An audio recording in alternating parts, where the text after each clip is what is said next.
Guard, man the barricades, patrol the cover boundary. At last the time is come, this is a cricketing emergency. Hear this call to arms for every cricket revolutionary. Take up your bats and stumps for the test match insurgency. At first they tried to silence us, but we would not be silenced. They threatened us with lies, so we threatened them with violence. Che Guevara, Sangakkara, Joseph Stalin, Douglas Jardine, Robespierre, Darrell Hare, Vladimir Lenin, O'Brien Kevin, guerrilla cricket. It's not about the winning, it's about how many rules you break. Even in cricket commentary, this is the best advice to take. Pick guerrilla cricket, it's the finest choice you'll ever make. There's so much more to cricket than rev counters and a slice of cake. At first they tried to sanitize us and clean up our act, but people like it filthy, and we know that for a fact. Fidel Castro, Lenny Pasco, Carlos the Jackal, Umar Akmal, Mahatma Gandhi, Grant and Andy, Brendan Behan, Austin Ian, guerrilla cricket. Stick with us, cause you know we're not the kind of thing that you see on the TV and the radio. So vive la revolution. First they tried to buy us, but we would not be bought. Okay, we were, but then we ran away, and we will not be caught. We would not give up the ghost when they left us all for dead. They decapitated us, but we just grew another head. Chairman Mao, Jamie Howe, Ho Chi Minh, Asif Din, Václav Havel, Graham Saville, No Surrender, Percy Fender, Che Guevara, Sangakkara, Joseph Stalin, Douglas Jardine, Robespierre, Darrell Hare, Vladimir Lenin, O'Brien Kevin, guerrilla cricket. Good evening. Crawley, estate agents say, is popular because of its mix of urban convenience and countryside charm. It's a vibrant town with a great retail centre, modern architecture and pedestrian-only areas. Matt Henry, of course, has already taken up residence in Zach Crawley's head. And should he also decide to invest in a bricks-and-mortar Crawley property, I'm sure Sussex would be very interested indeed. 6 times out of 6 he's got Zach. And the 6th time has left England needing an unlikely total of 640 with 8 wickets remaining in the next 2 days to win. Ben Duckett went 2 last night, bowled by Tim Southey, to the delight of his fellow Hamiltonians. 4 more wickets for less than 40 runs would leave him with a career bowling average of under 30, some compensation perhaps for missing out on the 100 sixes. What else? Oh yes, Ben Stokes looks like he's done his hamstring. Other than that, Mrs. Lincoln, how are you enjoying the show? Well, a lot if you're a New Zealand fan, not so much if you're an England fan. I'm Tony Bishop, and with me were supposed to be Jason 3 Buses Hiscox, but maybe he's got lost on one of those buses because he's not. But definitely here is Melbourne's main musical podcaster. It's Forthy. Hello there. Hello. Nice to be with you. Well, we're delighted you're here. I used to have a client in Crawley, Unilever. Used to have to go down there. I tell you who I used to go and see down there, British Caledonian. Ooh, when they were, BCal. That was how long ago in my career that was. Used to do work for BCal, yeah. Well, where do we start, Forthy? Series 1, England is... are they just not at the races because the series is won? Are they seeing the bigger picture, trying new things and not worrying about the result? Collectively knackered or just wrong tactics all round? I don't know about wrong tactics. I think that big picture, they've won the series 2-1. Something that an England side has failed to do since 2008-09. So congratulations to them for that. They're beginning to get like Australia got with these dead rubbers.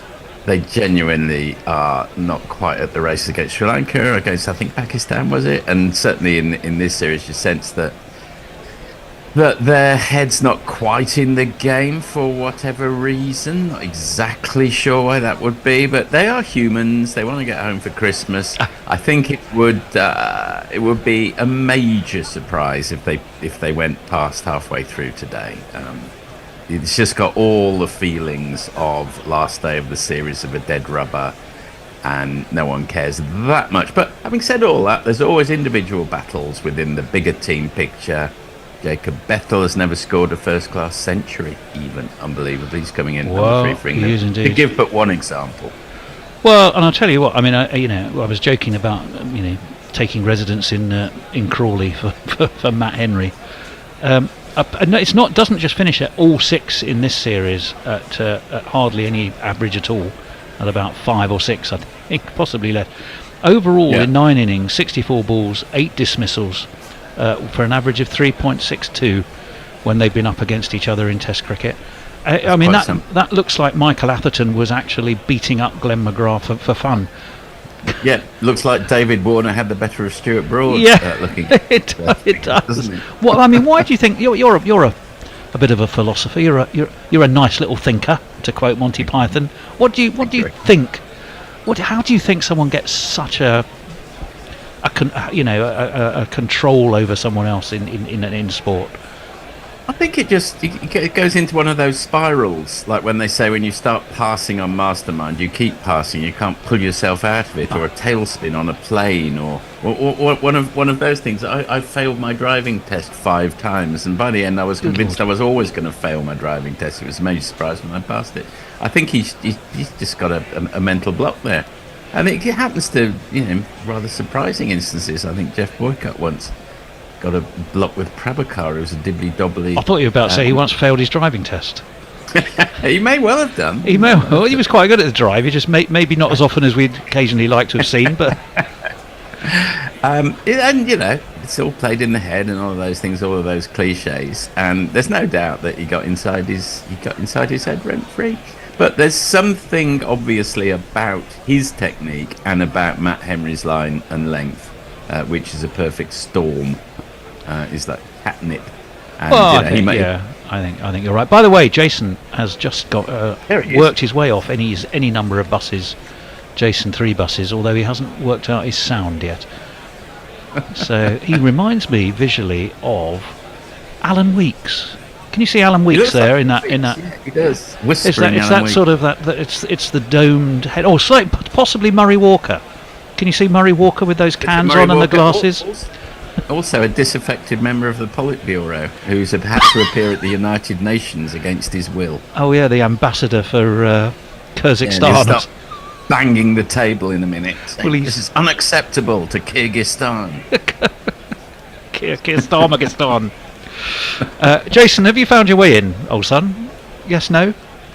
I think that's a no. No, it's all very quiet. Well, for now, do you want to take over some socials? No, I'm here. Oh, he's here. Well, Jason, would you like... I can already see... I'm delighted to say there are friends with us. So do you want to say some hellos? There's a few people with us. Joy. Mog says, top of the morning to us. Morning, Mog. Shortland is with us. He says, good morning. Morning. And he also says, does this have a last day of term feel to it? Yes. Definitely. Last day of the year for us. Mayank probably has said, nice and early. Yes, half an hour early. Yeah, that's true. It was half an hour early. Of course, Ben Stokes. We should talk about Ben Stokes. Was it Marcus Trescothick was saying we might have to manage him more carefully. He must be distraught, don't you think, Forthy? It was just same hamstring. Yeah, but if you're nursing an injury and you decide to run a marathon or go a 25-kilometre walk, you're asking for trouble. And he's I don't know how many overs he's bowled in this match, but a foolhardy number considering his the the slight pointlessness of bowling that many when there are other bowlers available and it's a dead rubber. Don't know exactly what he was trying to prove, but he's a very stubborn man, and unfortunately, rather the inevitable has occurred. Well, I think there was rather the case, chaps, that they were England's part of England's defence, or maybe not even written overtly, but it's being thought about, is preparing for the Ashes. They want to try things out, and consequently a lot of the tactics in the field just were nuts. I mean, at the same time, you've got the brand new ball in your hand and you throw it to Harry Brook. I think I saw Vishu on Cricinfo described some of what he saw as disrespectful. I'm not sure. Oh, uncompetitive, unremarkable, and at times anti-sport and unbecoming were some of the words he used. I mean, you saw more of yesterday than I did. Did you have a sense of that, either of you? Well, Jace, you give a point of view on that. I thought England were between a rock and a hard place, and you do what you can with the resources you have. The question is how well they deployed their resources in the first place, given the tactic. I mean, they could have come out of it with Stokes injured. Cass has limped around a little bit during this test. Well, they have come out of it with Stokes injured. And it's all the Durham boys not exactly had a good time. But for every injury, that's an opportunity for somebody else. Yeah, I think for Bethell to get a long bowl, which he hasn't had thus far. Well, all we can say for this morning is Joe Root and Jacob Bethell are in, and Matt Henry, perhaps inevitably, disappointed, I would imagine, that he can't see Zach Crawley in front of him, because he'd like a guaranteed wicket to start the morning with.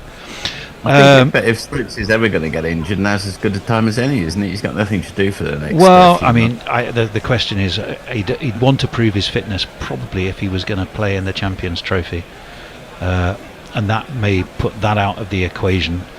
And I think the mentality of how these two, Root and Bethell, both new to the Joe Root just came in to watch an over last night.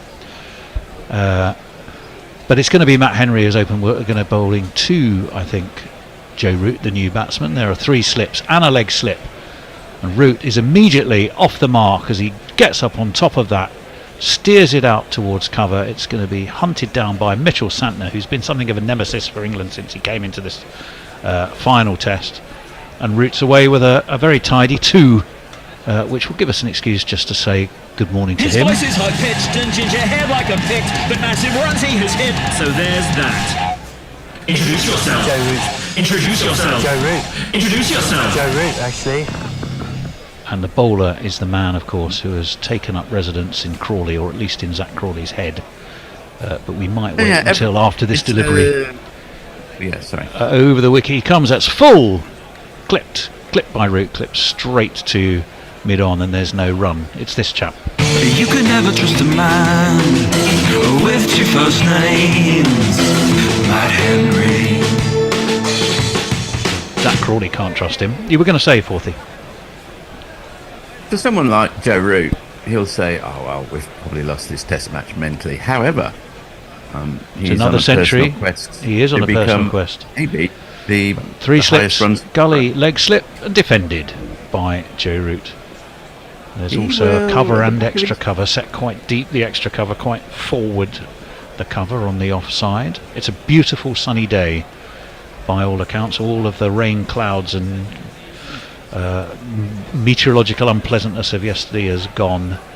We're expecting a full uninterrupted day, interrupted by as many England wickets that fall, and potentially thus bringing an early conclusion to the match. That's a bit outside edgy. It's not taken, dropped short of a fairly deep set gully, and Root will get himself a single. He does, though, as all batsmen do, haven't quite middled a ball, has a good look at his bat as if somehow it was the bat's fault. It was just short of Santner, wasn't it? It was. Looks at it accusingly. He'll have at the back of his mind, can I actually overtake Sachin Tendulkar? He's only 3,000 runs away. He's in imperious form. He could go. Keep going. And he's got a whole England summer at home. Zimbabwe, where he'd like to nail on some runs, unless the ECB decide that's a good Test to rest him, which may happen. 3,000 runs in the summer is asking a bit there. Right. In the summer, yes. The left-handed Bethell. Who defends? Out that goes to cover. No run. Big ask of Jacob Bethell. He showed he's got the mettle, and he's particularly wired for second innings so far, what we've seen, isn't he? Yes, Stalin wasn't stalling, and Bethell's got the metal. Stalin, did you say? Oh, do you not know that song? Stalin wasn't stalling when he took the beast of... No, but it's good to hear you sing. Ish. Oh, thank you. Much appreciated. That's beaten the outside edge of Bethell. Blundell does one of those wicket-keeper skips. He's right on his toes. It's the first over of the morning. The bat's been beaten. And he's quite clearly on his toes. I didn't think that was the end of the over, chaps. Was it? Have I missed something? Or have they done one of those, let's chuck in a quick ad, early doors? Just the end of the over. Oh, well, it was 21 for 2. Jason? Mayank says, the sun is still technically out in Philadelphia. Pitch, only 4:30 p.m. Perfect time for a test match. Let's have England use all 2 days, because it'd be sad not to have any test cricket after this in New Zealand. Well, I agree. I mean, let me see. There's been all sorts going on, hasn't there? Not least of which is the Border Gavaskar Trophy, where Australia looked to be very well on top in Brisbane against India. But we'll keep you across that, of course, when the time comes. We'll be blogging on that. I'm not quite sure what we're doing about blogging tonight. We've lost one of our bloggers because he's away on that. So I'm not quite sure what the solution there is. Right. Kingston's finest. Will O'Rourke is going to be over the wicket. Just two for him, and it's left outside of the off stump by Root, and through it goes to Blundell. No run. Jason, sorry, are you finished Mr. up? Steve says, in contrast to Mayank, who wants it to go on forever, this will all end inside 2 hours. Well, I think he thinks Will O'Rourke is going to run through us. We shall see. I'm sort of in a no-lose situation on that. I'd like England to put up a fight for the sake of cricket, for the sake of their own self-esteem. Equally, I'd like my bed. Over the wicket comes O'Rourke. Oh, that pops a little on Joe Root. He pulls the bat out of the way and lets it thump his upper thigh. And again, there is no run. We're in the 8th over.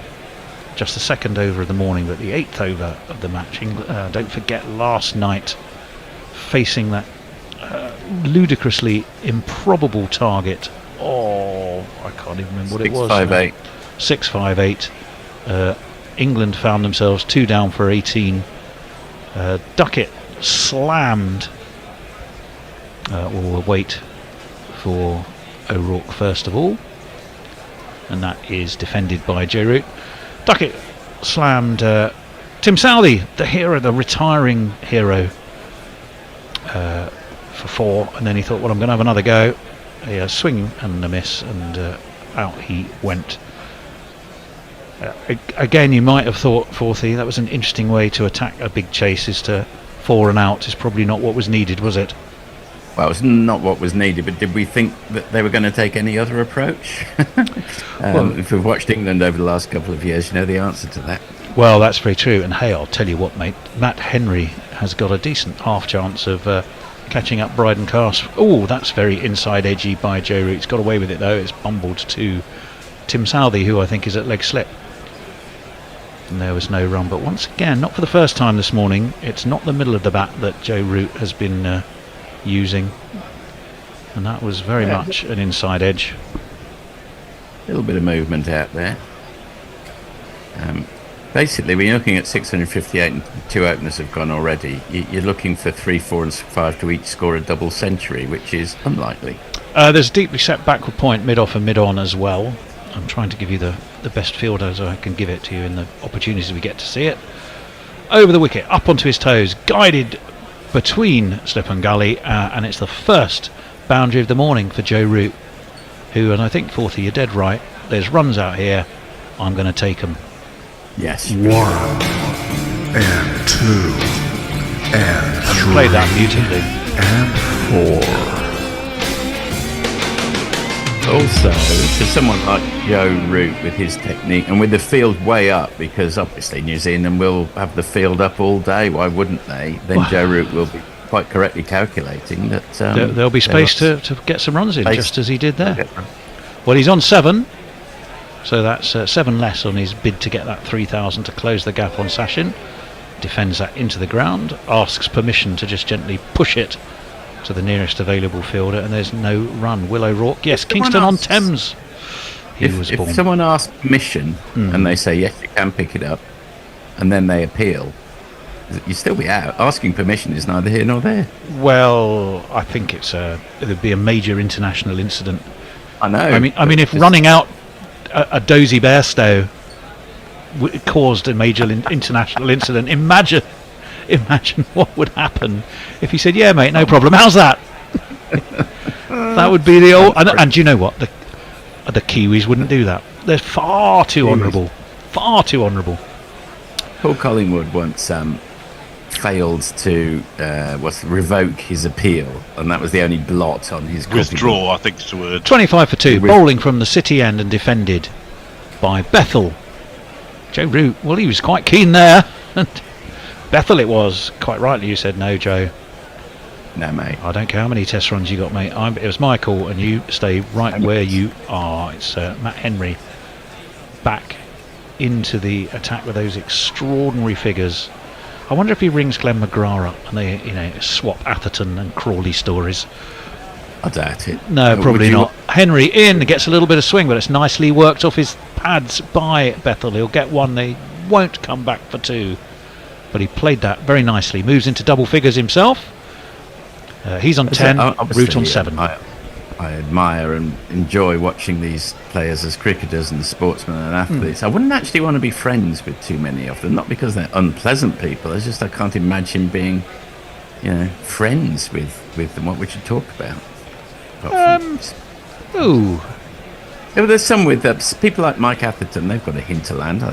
Mike, exactly. But Mike Atherton's a very well-read chap. Atherton, Mike Brearley as well. Mike Brearley, well, I mean, except he'd be psychoanalyzing you all the time. That's defended into the onside, but he'll get a single. So nicely played by Joe Root. Nothing spectacular. Not going for the big shots. When I was in Sri Lanka, I spent some of my evenings with a psychologist, academic. Started talking about Jungian archetypes. And there's also with an air traffic controller. It's getting quite irritated. He said, I do not understand what you guys are talking about. I only understand maths and physics. I do not understand these abstract concepts. Stop talking about Jung. I've never heard of him. This was what you said to the psychologist, not the air traffic controller. Were you Henry in, that's outside edge, but it's going to be 4 runs down to third man. Soft hands, as they say from Bethell, gets him 4 runs. He'll take that every day of the week. 4 on the floor, and 1 more 4 than the 4 before. That's what 4s are for, to get funky on the dance floor. Jason. Sorry, Jace, what was your question? Yeah, talking to your psychiatrist friend, were you recumbent? I wasn't recumbent. I was upright, but it was a few araks in, which is the local spirit in Sri Lanka. So, in vino veritas. Yes, it was a bit of that going on. Yes. Right. Bethell faces all that, nips back, catches him high on the pad. Adrian Holdstock's not remotely interested. I don't really think Matt Henry was. Too high, going over the leg stump of the left-hander, and we shall all move along like before. 31 foot, a little bit of Delamitri there, somewhere from the back of my head. And we all move along. What was before. That nothing ever happens, nothing happens at all. The needle returns. The needle returns to the start of the song. Well, there you go. That dates it. Yeah, it's true as well. I mean, people. We all move along like before. Right, Henry. That's what you're talking about. Driven into the onside by Bethell. It's not going to go to the boundary. It's going to be stopped. Sort of 3/4 of the way there, mid wicket. They'll take another couple. He'll move on to 16. It is the end of the over, and we can go back to Jason and your hellos and messages and other things. No hellos, but my Ank says, I have a feeling that no matter what, Root will try to win this by being strong and calm towards the total. He won't be baz balling away and throwing his wicket away. Well, I think that's right, and I think that's what Forth is saying. I genuinely think Joe Root is, Well, he's got a target, a personal target. He's got 2 days. Just pile them up. New Zealand did. They played sensibly. They piled them up. They didn't declare. I understand that was a contentious discussion last night, causing no small amount of fractiousness, from what I understand, amongst our colleagues. Right, O'Rourke over the wicket, nicely defended into the onside. To be fair, I think that there was a bit of the 4:30 in the morning syndrome going on. Yeah. And sometimes at 4:30 in the morning, the world looks like a bit of a different place, doesn't it? Well, 4 in the morning, and the bear was probably snoring, to misquote Farron Young. Well, I've got another. After this ball, I might give a little rendition of some lyrics which start with 4 in the morning. Oh, right, okay. I think we've had this conversation before, with me quoting Farron Young and you quoting something else. We have. Oh, no. Well, it doesn't matter. I'm damn sure anyone listening has. Right, O'Rourke, who started his run, a sun hat has gone flying across the ground. It's Adrian Holdstock's sun hat, and it's caused everything to stop. Well, look, if they're going to complain about overs bowled in a day and delays and interruptions, blame Adrian Holdstock's floppy hat. Position heal thyself. Yes, exactly. Right, Will O'Rourke. Big, tall, 6'4", full and defended by Root towards mid-off, and there is no run. Yes, Will O'Rourke's from Kingston. Do you know the name of arguably one of the best pubs in Kingston? What? Kingston, southeast London, southwest London. Southwest London. Thank you very much. Southwest. I know a pub. I'm not sure it's the right one. Well, watching, I think, the wickets from yesterday. Well, it's not the Fighting Cocks I'm thinking of. That's the one I was going to give you. Yeah, well, that's good. Occasionally a good music pub and some good comedy from time to time. In comes O'Rourke from Kingston, full, and well, it's dug out a little bit by Root, but he might have dug it all the way down to long on. Yes, for 4. And that was exactly what we've been talking about. Nothing expansive. Use the pace on the pitch and goes. I'll put you out your misery. It's called the Bishop in Residence. Shortened now these days to the Bishops, right on the river, right by Kingston Bridge.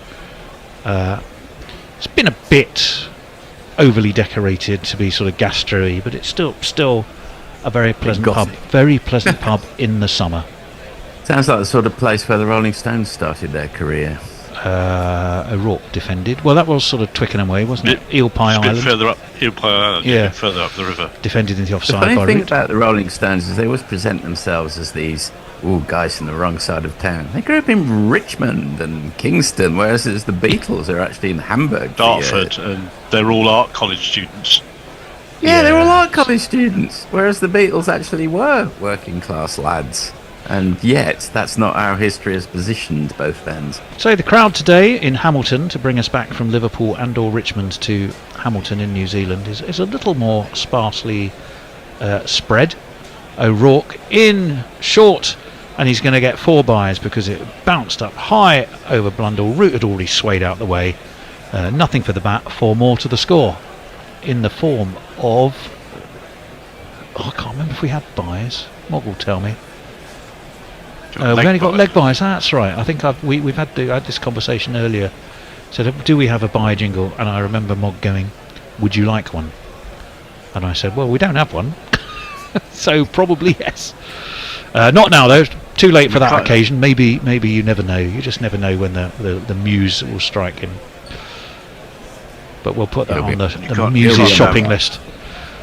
O'Rourke, last ball of his 3rd over. He's going to bowl it to Joe Root, who's eased himself onto 12, just 2 slips. That's down leg as a little flick. Blundell is having one of the most half-hearted shouts for a leg side strangle you'll ever see in your entire life.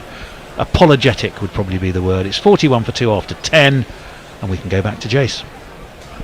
Kieran Roseblade is with us. He says, "Morning all, I've been lurking on the back row for the whole test. Great coverage, great to see Forthy back.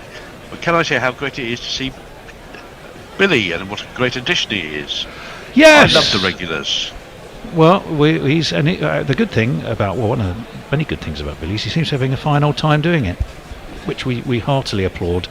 And he continues and says, and Billy's competition will be profound and funny. Oh, sorry, didn't see Tony and Jason there. Tony and Jason are good too. Didn't see me? Anyway, What have I been doing? Sat here being invisible. I've got Adrian Holdstock hat news. He's gone for a much tighter fitting baseball cap now. Yep. Breaking. Yep. Always take another one to the game just in case you wide-brimmed hat gets a bit too what windy he's for done. it. Well, he's not Wellington, but maybe Hamilton has got a bit of Wellington-esque wind.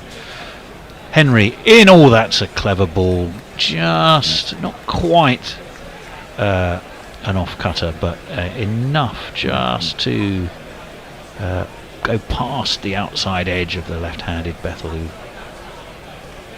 Did he play inside it, or did he grope? I think it was a grope rather than a deliberate lead. It was a grope. Can we say that these days? That might be implying he's up to no good at a Christmas party or something. You've got to be very careful about what you say today. Well, exactly. Ishiguro found out. Henry, full driven straight to mid-off. And again, there is no... I think that's Kane Williamson. I will say that if there's one thing the only thing really that you need two of if you go on holiday are spectacles. Because you can get virtually everything else if you're abroad, apart from a passport, obviously. Apart from that, it'd be nice to have a spare passport. In fact, I do have two passports, but a spare pair of spectacles, I find, is the only thing that. For the visually impaired, absolutely. Yeah, for Henry in. That was an ugly shot by Bethell, who had one armed off the bat. It's beaten everything. It's fielded, I think, at second slip, but again, it was an uncertain. Uncertain is the best way we can describe that. It came off his pad, actually. His upper thigh pad, actually. Nipped back into him, that's what fooled him. The bat was nowhere near it. His leg was. It was well over the top of the stumps. Frustration for Henry. Mark that one up as a moral victory. England know all about them. And through he comes and defended back to Henry by Bethell. Really interesting. I mean, Root, we feel we probably know the way he'll go about his business. It's a real test of Bethell's approach and temperament, isn't it? If he could come out of this with a big 100, again, England may not win, but goodness me, won't it enhance his credentials? That's kind of the point I was making earlier on. There's always individual battles on a day like today, battles within battles, and for Bethell, it is a big day. That's a real inside edge, and he's got 4 for it. He was looking for an expansive off drive. What he got was an inside edge down to fine leg. But they don't show that in the scorebook, and it's still one of these. And if you kids can't listen, then you bound to see the way you get shot for crossing a boundary. Matt Henry has his hands on his head in exasperation, probably thinking, where's Zach Crawley when I need him? Laxatives, if I may say so. That's the other thing I always forget to take, and I always find, not always, but sometimes find essential. Yes. Okay. Better to have it and not need it than need it and not have it. Yeah, exactly. Thank you for sharing that. So we've heard about your discussion with the psychiatrist. We've heard about your needing to loosen the old motions. What else are you going to tell us, Forthy? That was defended to cover 2 points, by the way. Actually, probably were saved from that news for now. 11 overs, 45 for 2, and we can get some messages from Jason, and then back to the hottest news, which is Forthy's laxatives. A couple of things from Mog. He says, I prefer 6 in the morning by Ice-T. And he also says, talking about the buy jingle, he said, that Mog said that he'd already sent 2 buy jingles in, and Tony proceeded to slander the bear. When did I do that? What did I say? When we talked about buy jingles last time we were on air. Right. O'Rourke defended in front of his off stump by Root. No run. Sorry, carry on, Jace. And Omboy Nuevo says Lennon and Sutcliffe were art students as well, but admittedly Lennon ended up as an art student dropout, which is a different animal altogether. There we go. 12 for Root, 20 for Bethell, 45 for 2. And Will O'Rourke, 6'4" of him. I would say that if you've got very sensitive feet, a Sri Lankan holiday may not be exactly the one for you, and I'll explain why. Oh yeah, no, that's certainly piqued my interest. That one again almost cuts route in two, and he has a very suspicious look down the track, going, "Where did that come from?" I think I know where Forthy's going with this, and I tend to agree with him. Sensitive feet. Is it because of the hotness of the sand? No, it's not that. It's because there are a huge number of Buddhist temples which your guide will insist on going to every one. The temple of the sacred tooth relic and all of these things. Oh yes, yes. And you have to take your bloody shoes and socks off You to go do. around all. And if your Well, feet there's or anything. only one fine. key question I've got for you there, Forthy, a man of your age. I'll wait until after this ball. Man of my As that age. one is flicked away down to, round the corner to Southey, who's at leg slip. Is what on earth are you doing wearing socks in Sri Lanka? Well, because it was pouring with rain, I arrived in a monsoon. It actually Okay. wasn't particularly pleasant to start with. So not with Then- sandals then? No, I did not wear Oh, socks. thank goodness for that. Thank goodness for that. I'm not that old. That's what I thought.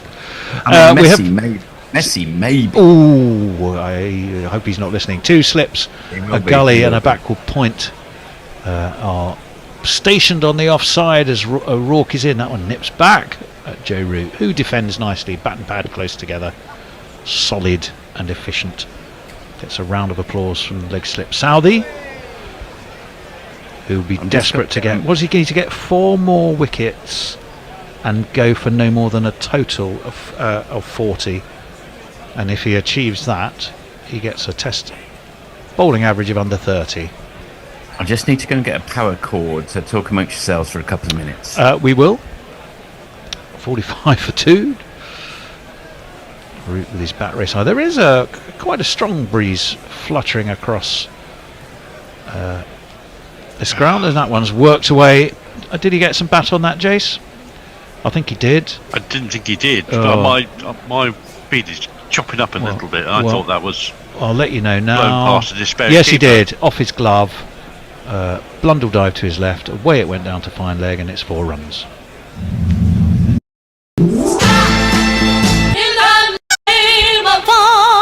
So Rooty moves on to 16.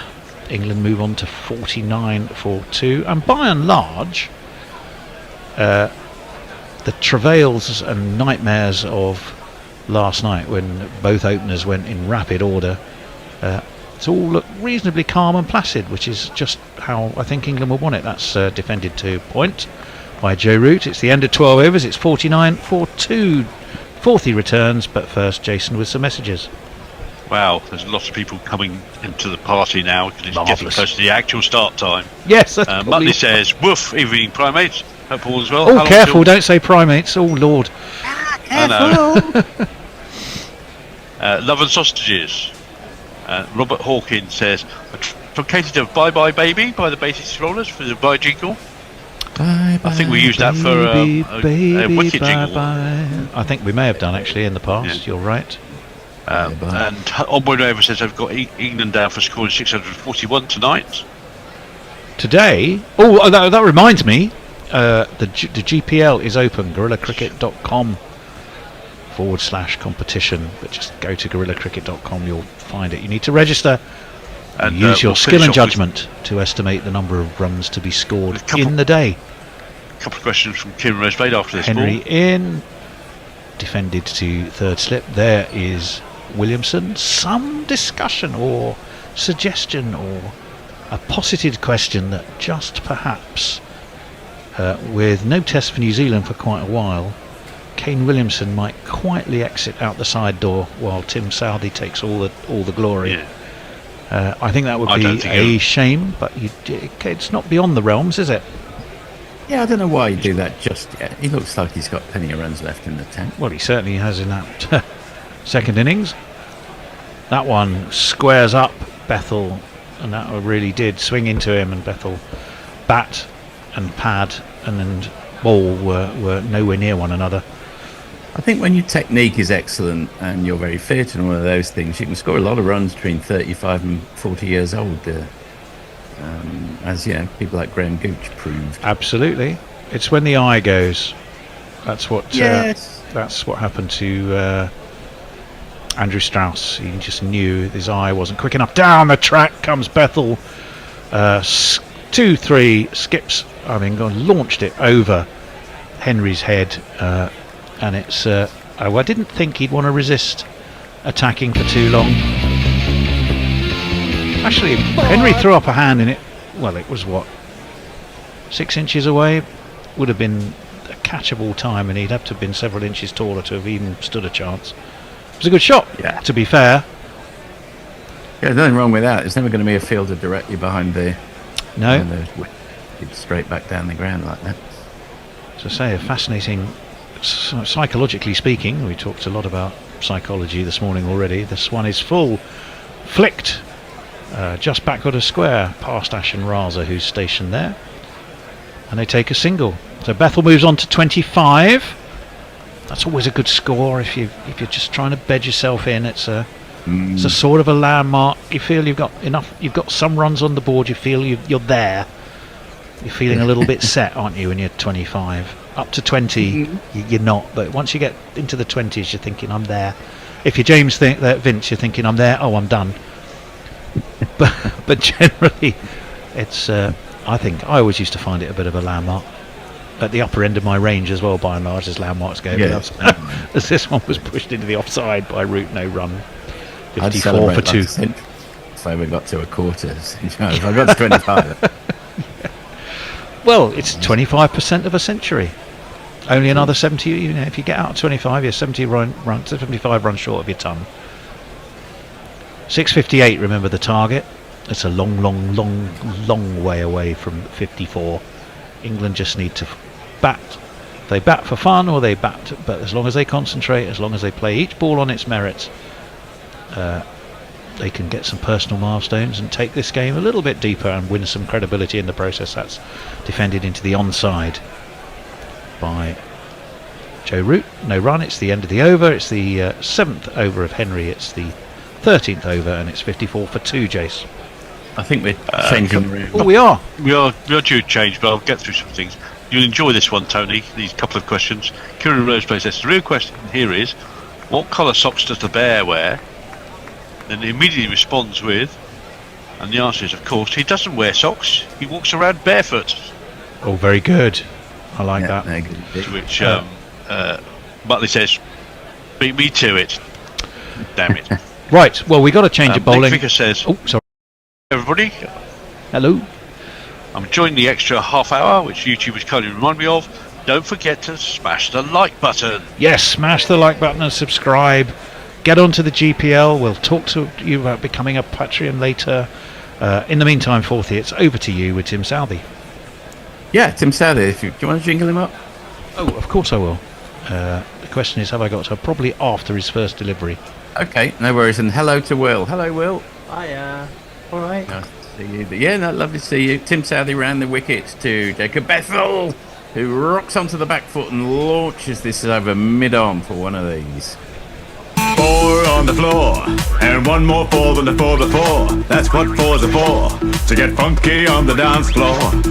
It's only a whimsical notion to fly with Tim Southey to tonight.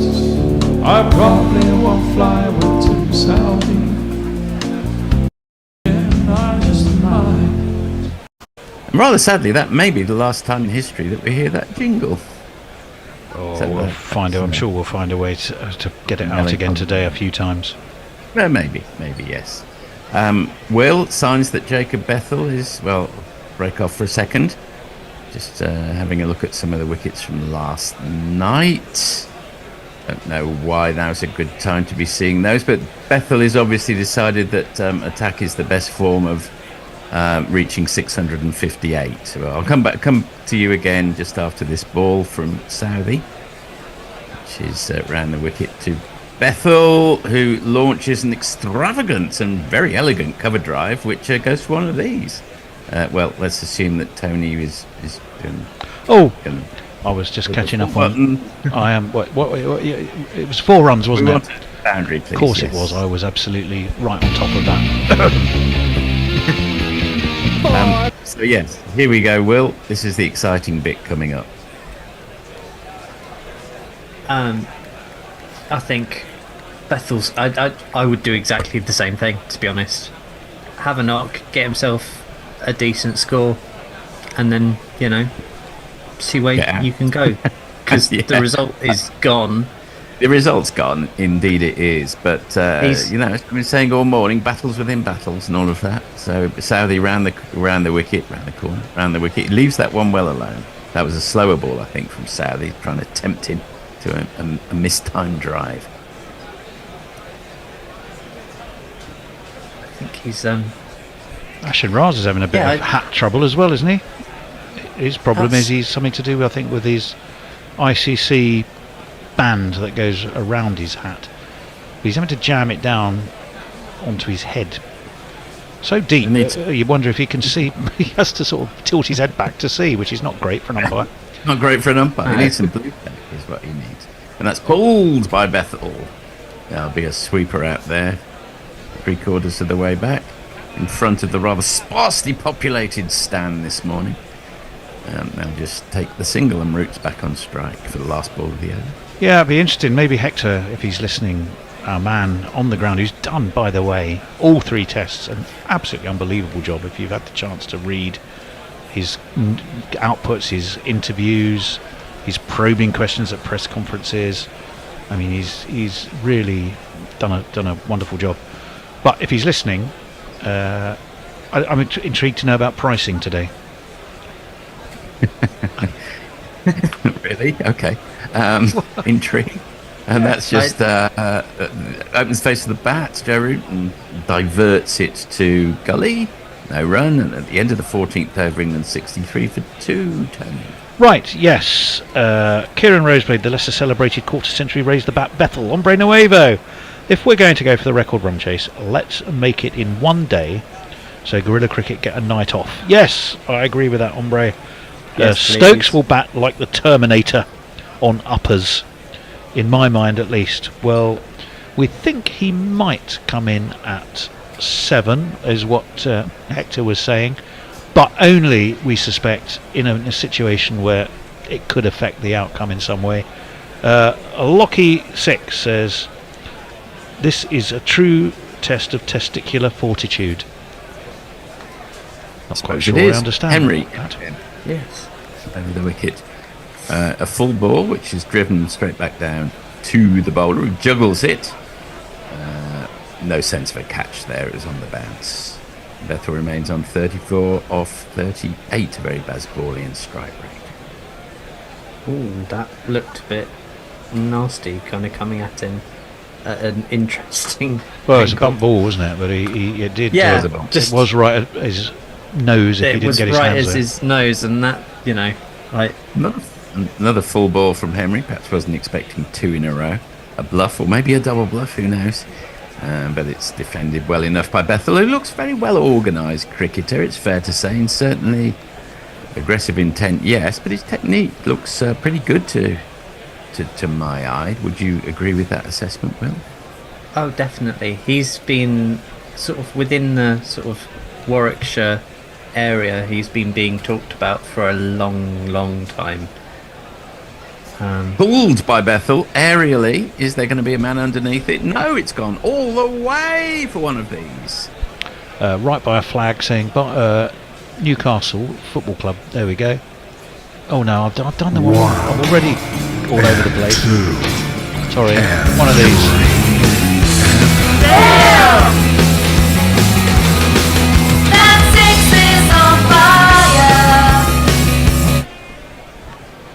That was powerfully struck, and I think he intended it to go aerial. Yeah. He's absolutely taking it on, because there is a man out there for even a minor mistime of that shot. It would have gone straight down his throat, but it sailed 10 yards over his head. He moves into the 40s. He's 40 off 40, a runner ball. And that's the 50 partnership as well, 51, 57. And Henry, who's rather miffed at that treatment from the previous ball, digs one in. Bethell shapes to pull it and then pulls out. I mean, I think he was playing under 15s when he was 11, so okay. He's been sort of on the radar for a very long time, and all the people that I've spoken to him spoken to about him have just kind of gone, yeah, he's the real deal. He's going to go as far as it's possible to go, unless something injury and all the usual caveats. Here comes Henry again. Again, digs one in. Again, Bethell decides not to take it on. On this occasion, it sails over the keeper's head for one of these. I'm looking over a four. 4 buys, right?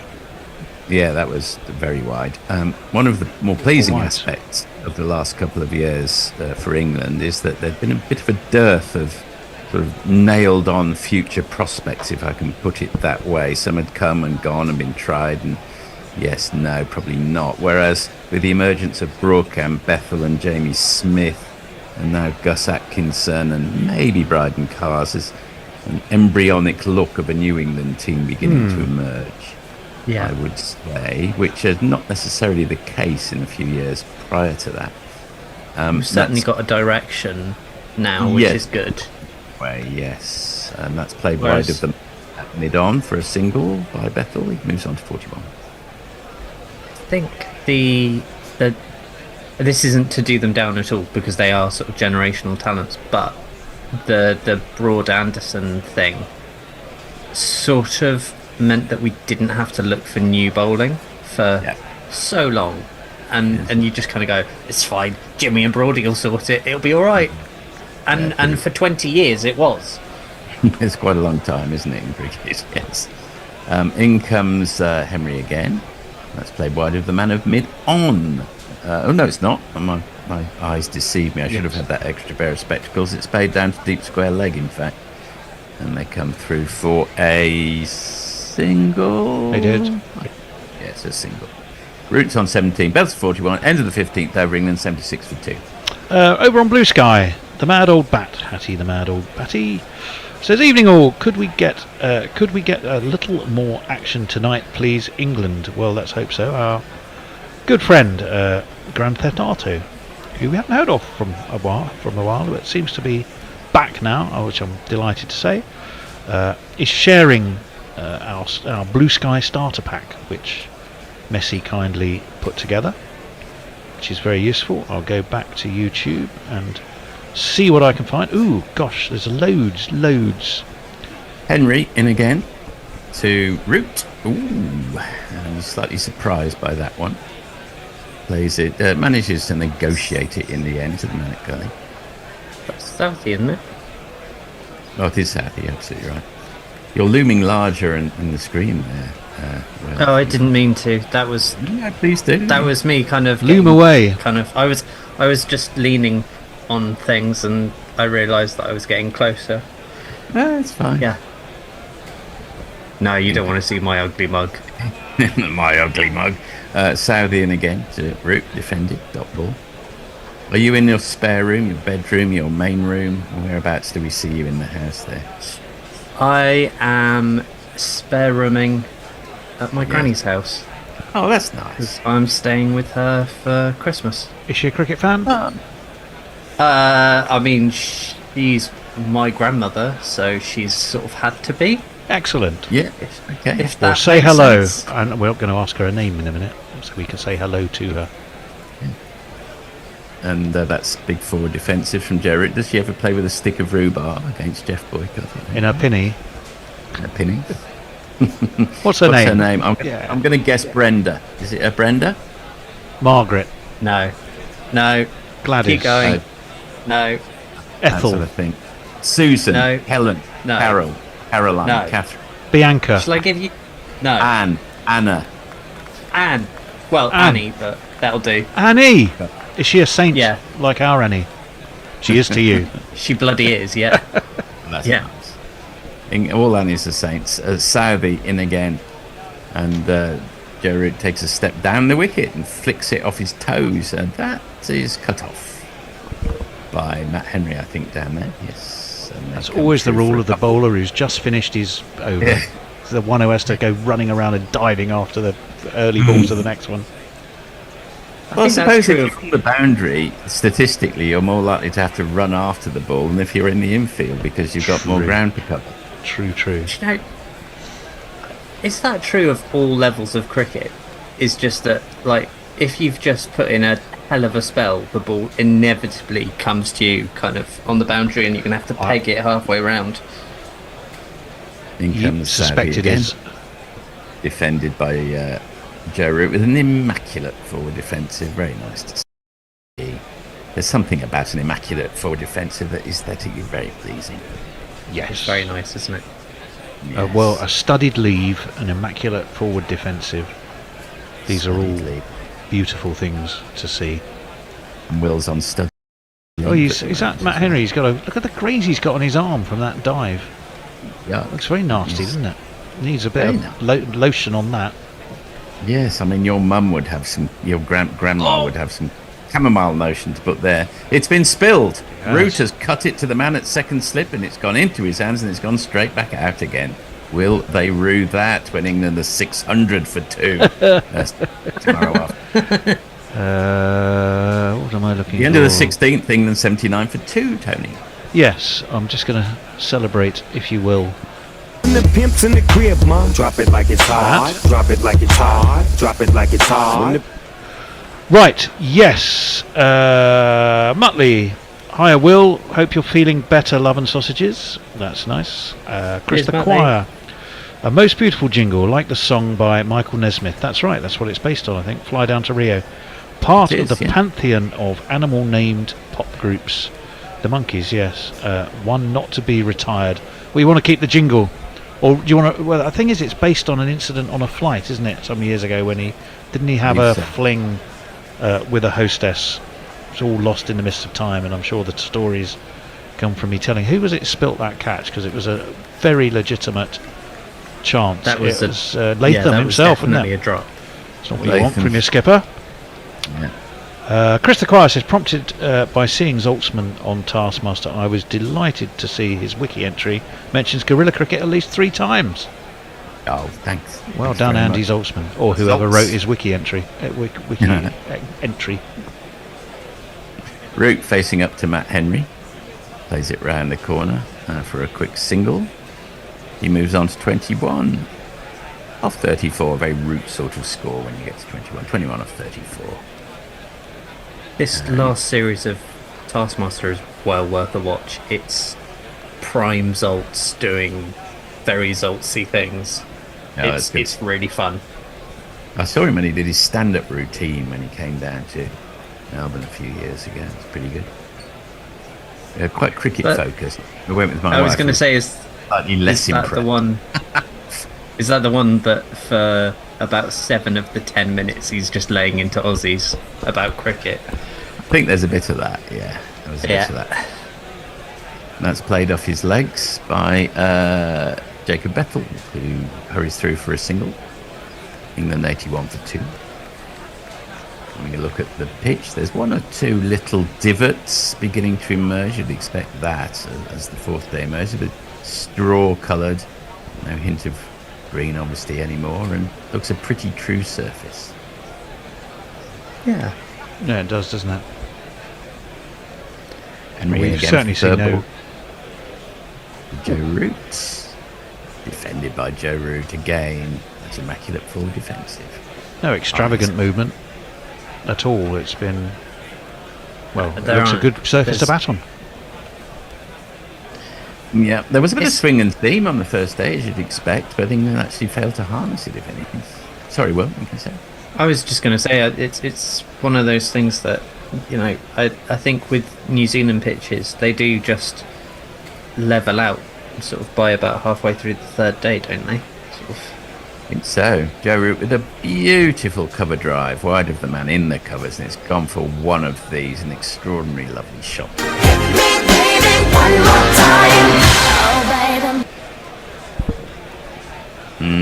Have some of that. Oh yes, absolute MCC textbook there. Was, Just wasn't it? open the batter a touch just to make sure that it went 5 yards wide of the man in the covers, and the rest took care of itself. Slightly surprised that Baz didn't just find all the MCC manuals and burn them on his arrival. Maybe he did. I don't know. I don't know. That's a little bit more of a false shot. Big, thick outside edge, but goes on the bounce to the man in the gully. Root remains on his quarter century. No extravagant wave of the bat with the quarter century having been achieved. He has, after all, got 150s in his career and something like 50 hundreds. He's not going to celebrate a quarter century. And that's where we differ. Yeah, it's exactly where we differ, I would. Oh, big appeal. Wraps him on the pad. Looked like an inside edge to me. Don't know what Will saw, but I thought it was an inside edge. It was a bit edgy, yeah. I mean, I'm terrible with the, with the inside edges because I am. I think they've reviewed absolutely 85. blind, but You should, and talking of a bit edgy, here's Tony with your messages. Right, very good, beautifully queued up. Kieran Nosebleed. Kieran, I'm so sorry, Kieran. Says if Bethell gets another 400 runs, he shout here. Lockie the Sex says, where is John? Probably in debtor's prison. Chris the Choir says, this is probably going to be another longest day in the history of Test cricket, from 9:30 p.m. in New Zealand, 9:30 a.m. in New Zealand to 3:30 p.m. in South Africa via Brisbane. That's why I have to go to bed, to listen in more comfort. Okay then. Southey round the wicket, and that is what am I looking at? Oh, it's just smashed on the bounce straight to the man at point, who pulls off a lovely bit of fielding there. It must have been coming extremely fast. I'll just say Mayank, by the way, said Latham has just dropped the match. Here we go, 400 on the cards for Root. Yes, that could happen. Well, look, there's no reason why actually Joe Root couldn't purr his way to another big score here. There's nothing. Yeah, really why not? Preventing him doing that, and there's no reason particularly why Jacob Bethell shouldn't get a big score here. There's no demons in the pitch, as we've been saying. Defended off the back foot by Bethell. 658 though is, by any measure, a big ask. Let's not forget that New Zealand could make a pretty good case for saying the first test result could have been very different if they'd held their catches. Yes, well, it might have been a different looking series, mightn't it? That is a very good point. I was going to make it actually earlier in the morning that we're talking about England, what ifs and buts and what are they doing, but surely more should apply to New Zealand after those 7 drop catches. Everything would have been up for grabs had that not because they occurred. actually had the Test Championship on the line, didn't they? They did. That's pulled by Jacob Bethell elegantly and powerfully for one of these.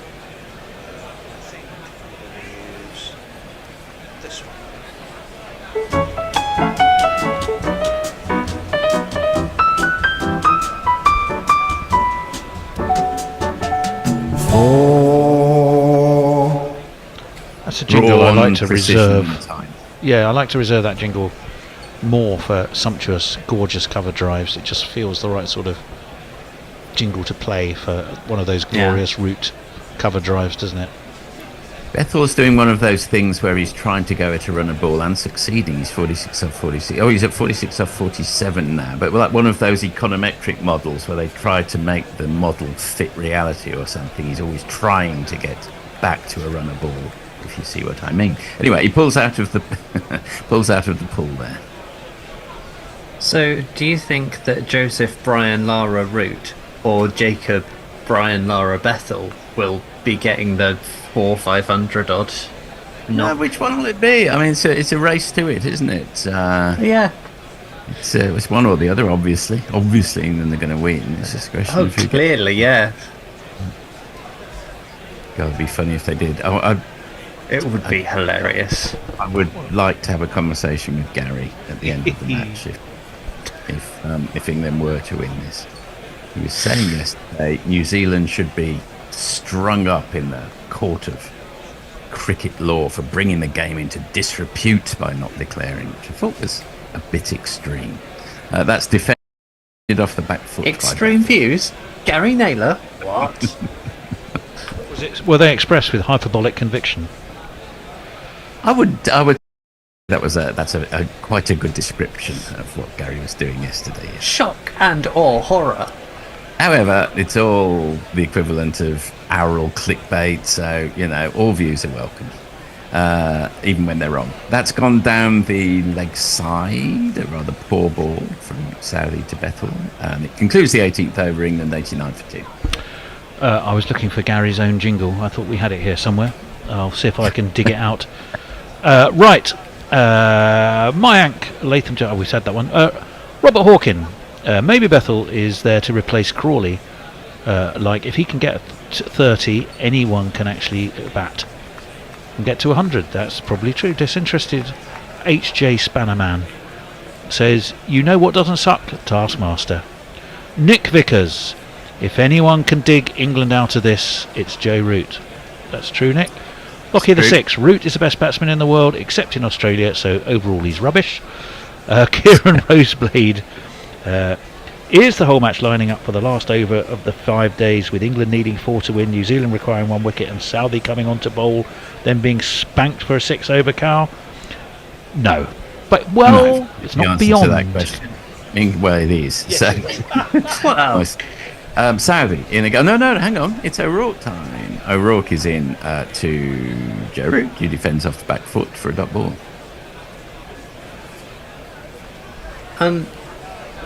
I'm not great with the kilometres an hour.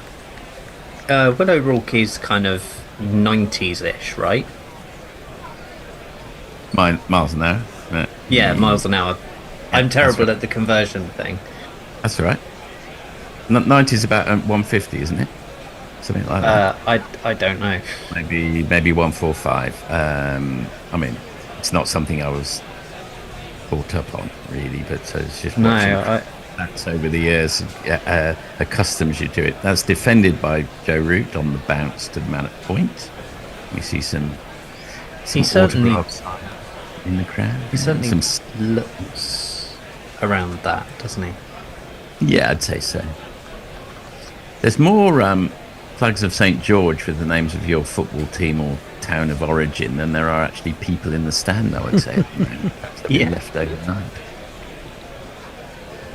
In comes O'Rourke again to Joe Root, who gets underneath that one and pulls it somewhat aerially. Where's it going? It's disappeared down deep square leg. Is there anyone out there? Yes, there is. A man comes around the sweeper and cuts it off. I think they've come back. Oh, no, has it gone all the way? No, it has gone all the way. Failed to cut it off, in fact. Oh, just as I'd found what I was looking for. Unlike Bono. Right, hold on. Here we go. Yeah.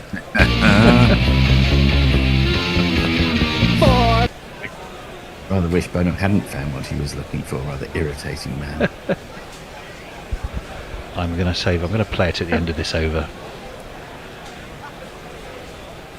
Bit harsh when the lad's not here to defend himself. Every generation of Irishmen must sort of throw up one irritating gobshite. If it was not Geldof, it was taken over by Bono. Oh, that's a cut, but a big inside edge, a false shot from Joe Root. It's gone through for another boundary. He's moved on to 33. It's Nissan She. It's Nissan She. Yeah. Chinese skirt, like French skirt, call it what you will. None of those are acceptable terms these days. Nick Vickers had said, that's the beauty of Test cricket, anything can happen. Mr. Handjob said, some of the responses to yesterday's play were petulant at best, fucking idiotic at worst.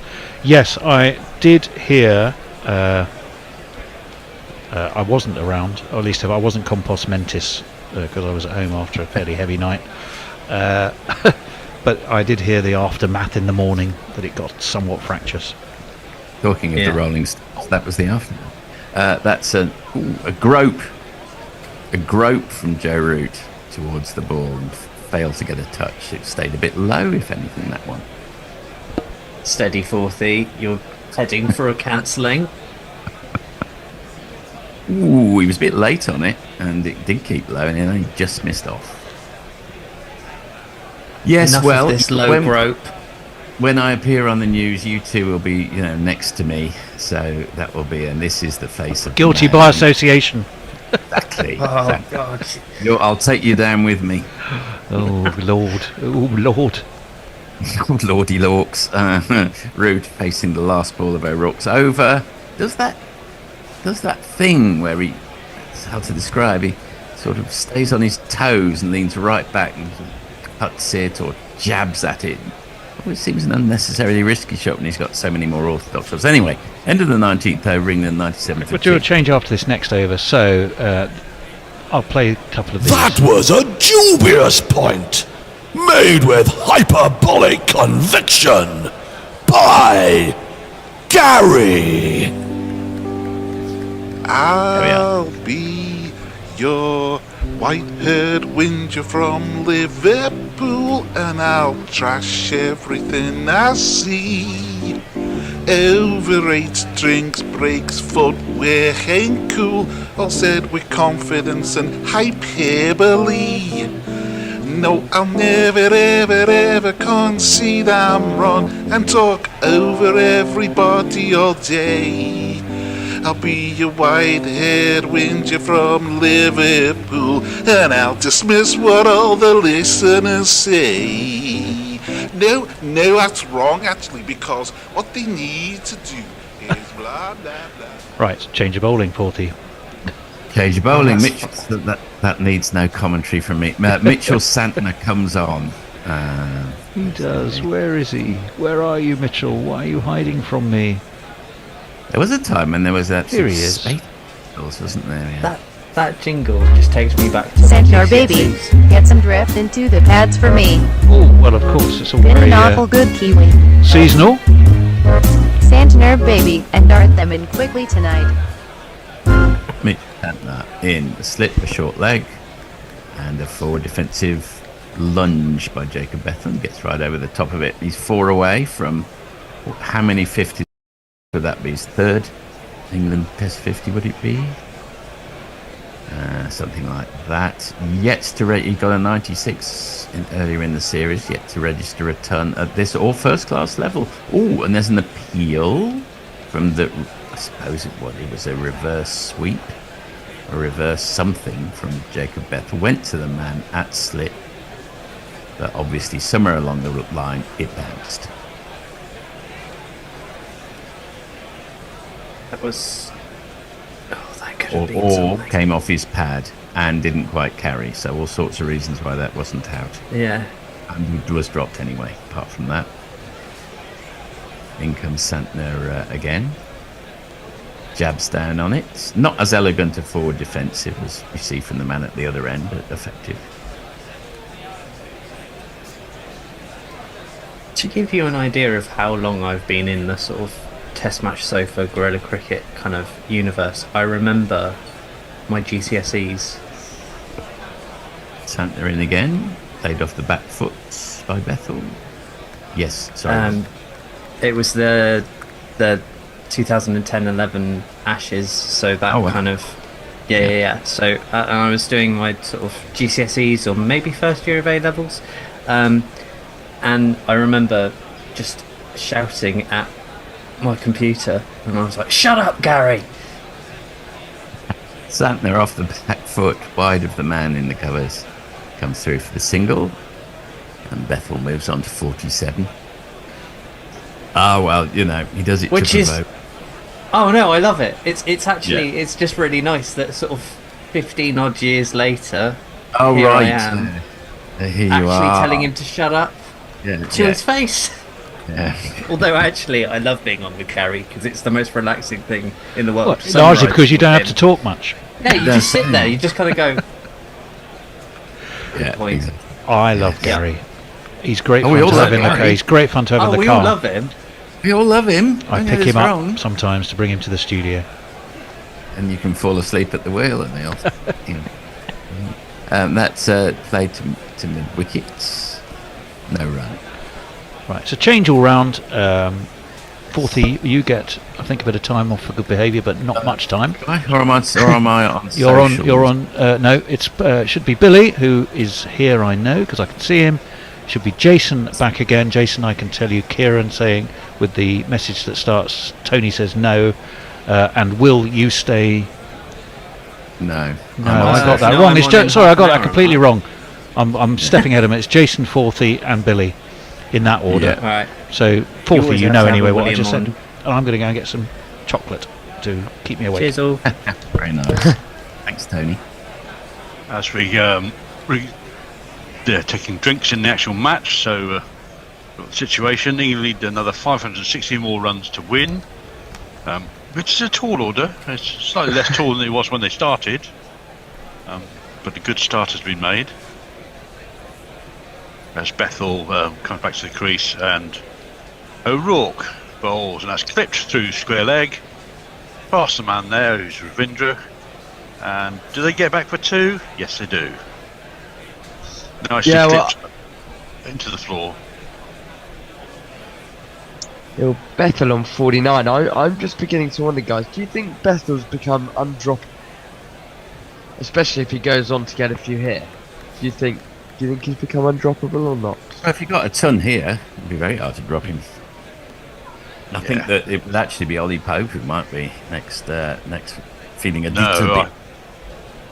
Anyway, here comes O'Rourke, and that's discomforted Bethell a little bit. That's sort of caught him on the body, trying to play it round to the leg side. Bethell gets up, rubs it slightly gingerly to get it off. That's yes. That's on the fleshy part of the upper leg, just between the pads and the thigh guard. And you have a couple of sharp intakes of breath there, whilst he gathers himself and counts to 3, hopefully. Well, that's just a little bit of extra bounce that O'Rourke tends to get, troubling Bethell there. It'll be interesting to see which direction O'Rourke goes here. Is he going to bounce him? Will he bowl him full, maybe even a Yorker? As Bethell's unsettled, it's always a very important delivery, the next one. He's got to be on the money.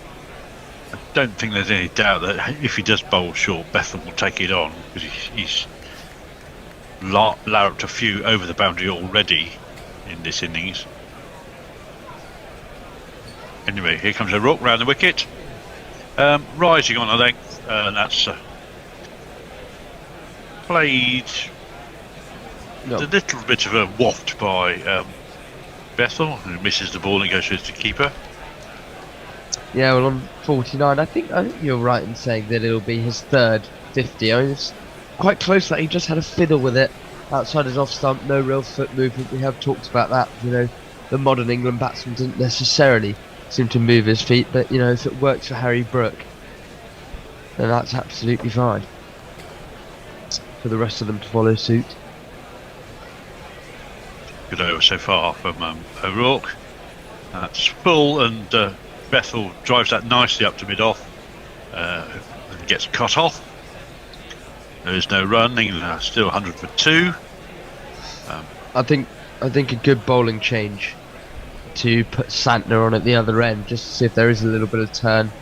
He took a few wickets in the first innings, and to give these just something different. Root and Bethell especially, you don't think they're going to hang around, and get a bit of flight from Santner, and could easily get one of them caught on the boundary. 3 slips in a gully to Rourke's bowling. That's short, and Bethell ducks underneath that, but leaves the periscope up. You might think of winding that down as well, otherwise that could go off in any direction. But this time comfortably down the leg side, so not in too much danger, but as a matter of technique and policy, probably better to reel that one in.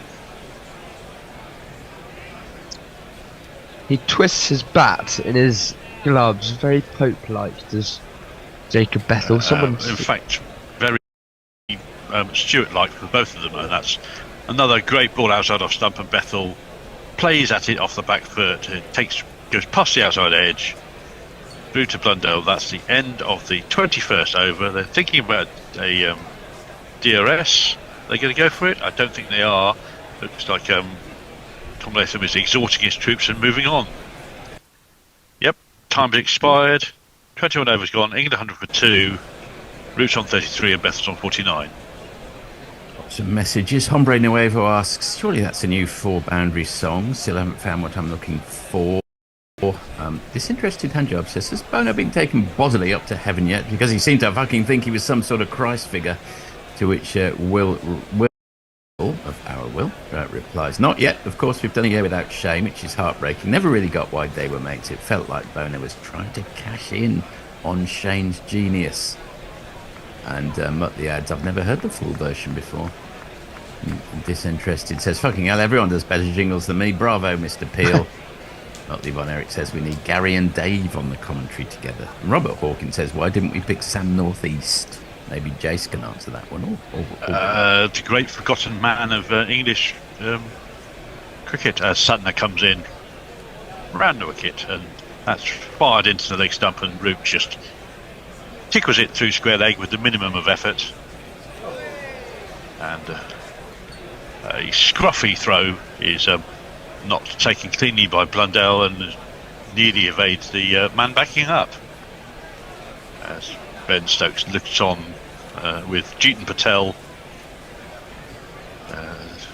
behind his glasses. You do wonder what he's thinking at this point. The whole England management team is there. That's full and driven up towards mid-on, and Santner moves across smartly to build that by Bethell.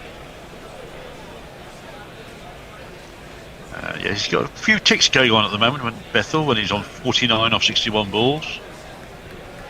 Surely a professional cricketer doesn't get nervous on 49, do they? Well, that full toss he really should have put away, to be honest. But you never know.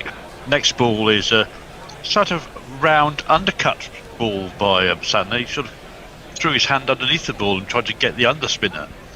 That's just chopped back by Bethell. Bit of turn there for the next ball, and that'll be his 50. That's beaten short leg. Bethell ambles to the far end, makes his ground, nods to his partner, raises his bat. That's 50 off 63 balls. Takes the applause of the crowd. Well batted, Jacob Bethell. You know you lift me with your 50. Thank you. Yeah, really good innings from Bethell, and now, he did, you're right, 40, he did, I don't think you can get nervous, but he did take his time to get there when he was on 49. Did run. Flattened fast and darted in to Root by Santner, and that's just defended back to the bowler. Santner, he's got really nice action, Santner. He gets through it well. I always think he doesn't give it a massive rip, but gives it enough. And that's wide and played through the covers. It's beaten the man at the sort of square cover. Does he get to the boundary? No, he doesn't. That's gone all the way. That's 4 more to Joe Root. 4.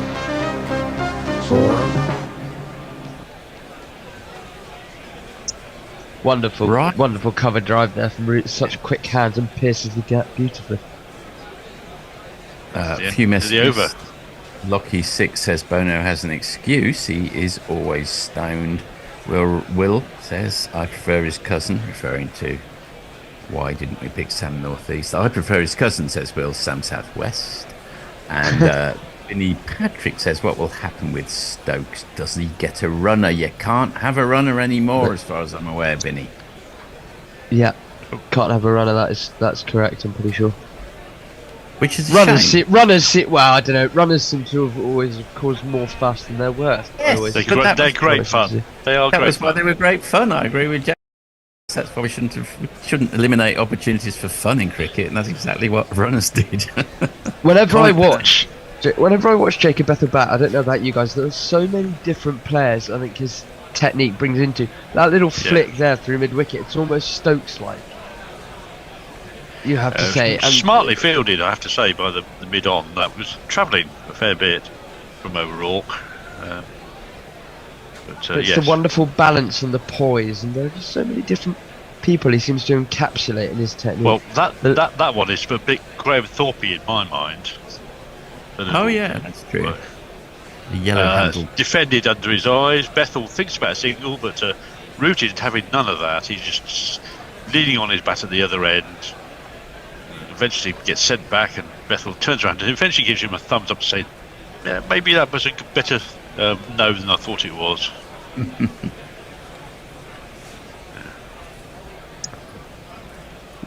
I was just thinking, we saw in the Australia-India series that's going on currently, concurrently, I guess. But Steve Smith brought up his 33rd Test match 100. Root, of course, on 36, level with Raoul Dravid. O'Rourke, that's on leg stump. That's worked towards mid-on, stroke mid-wicket again.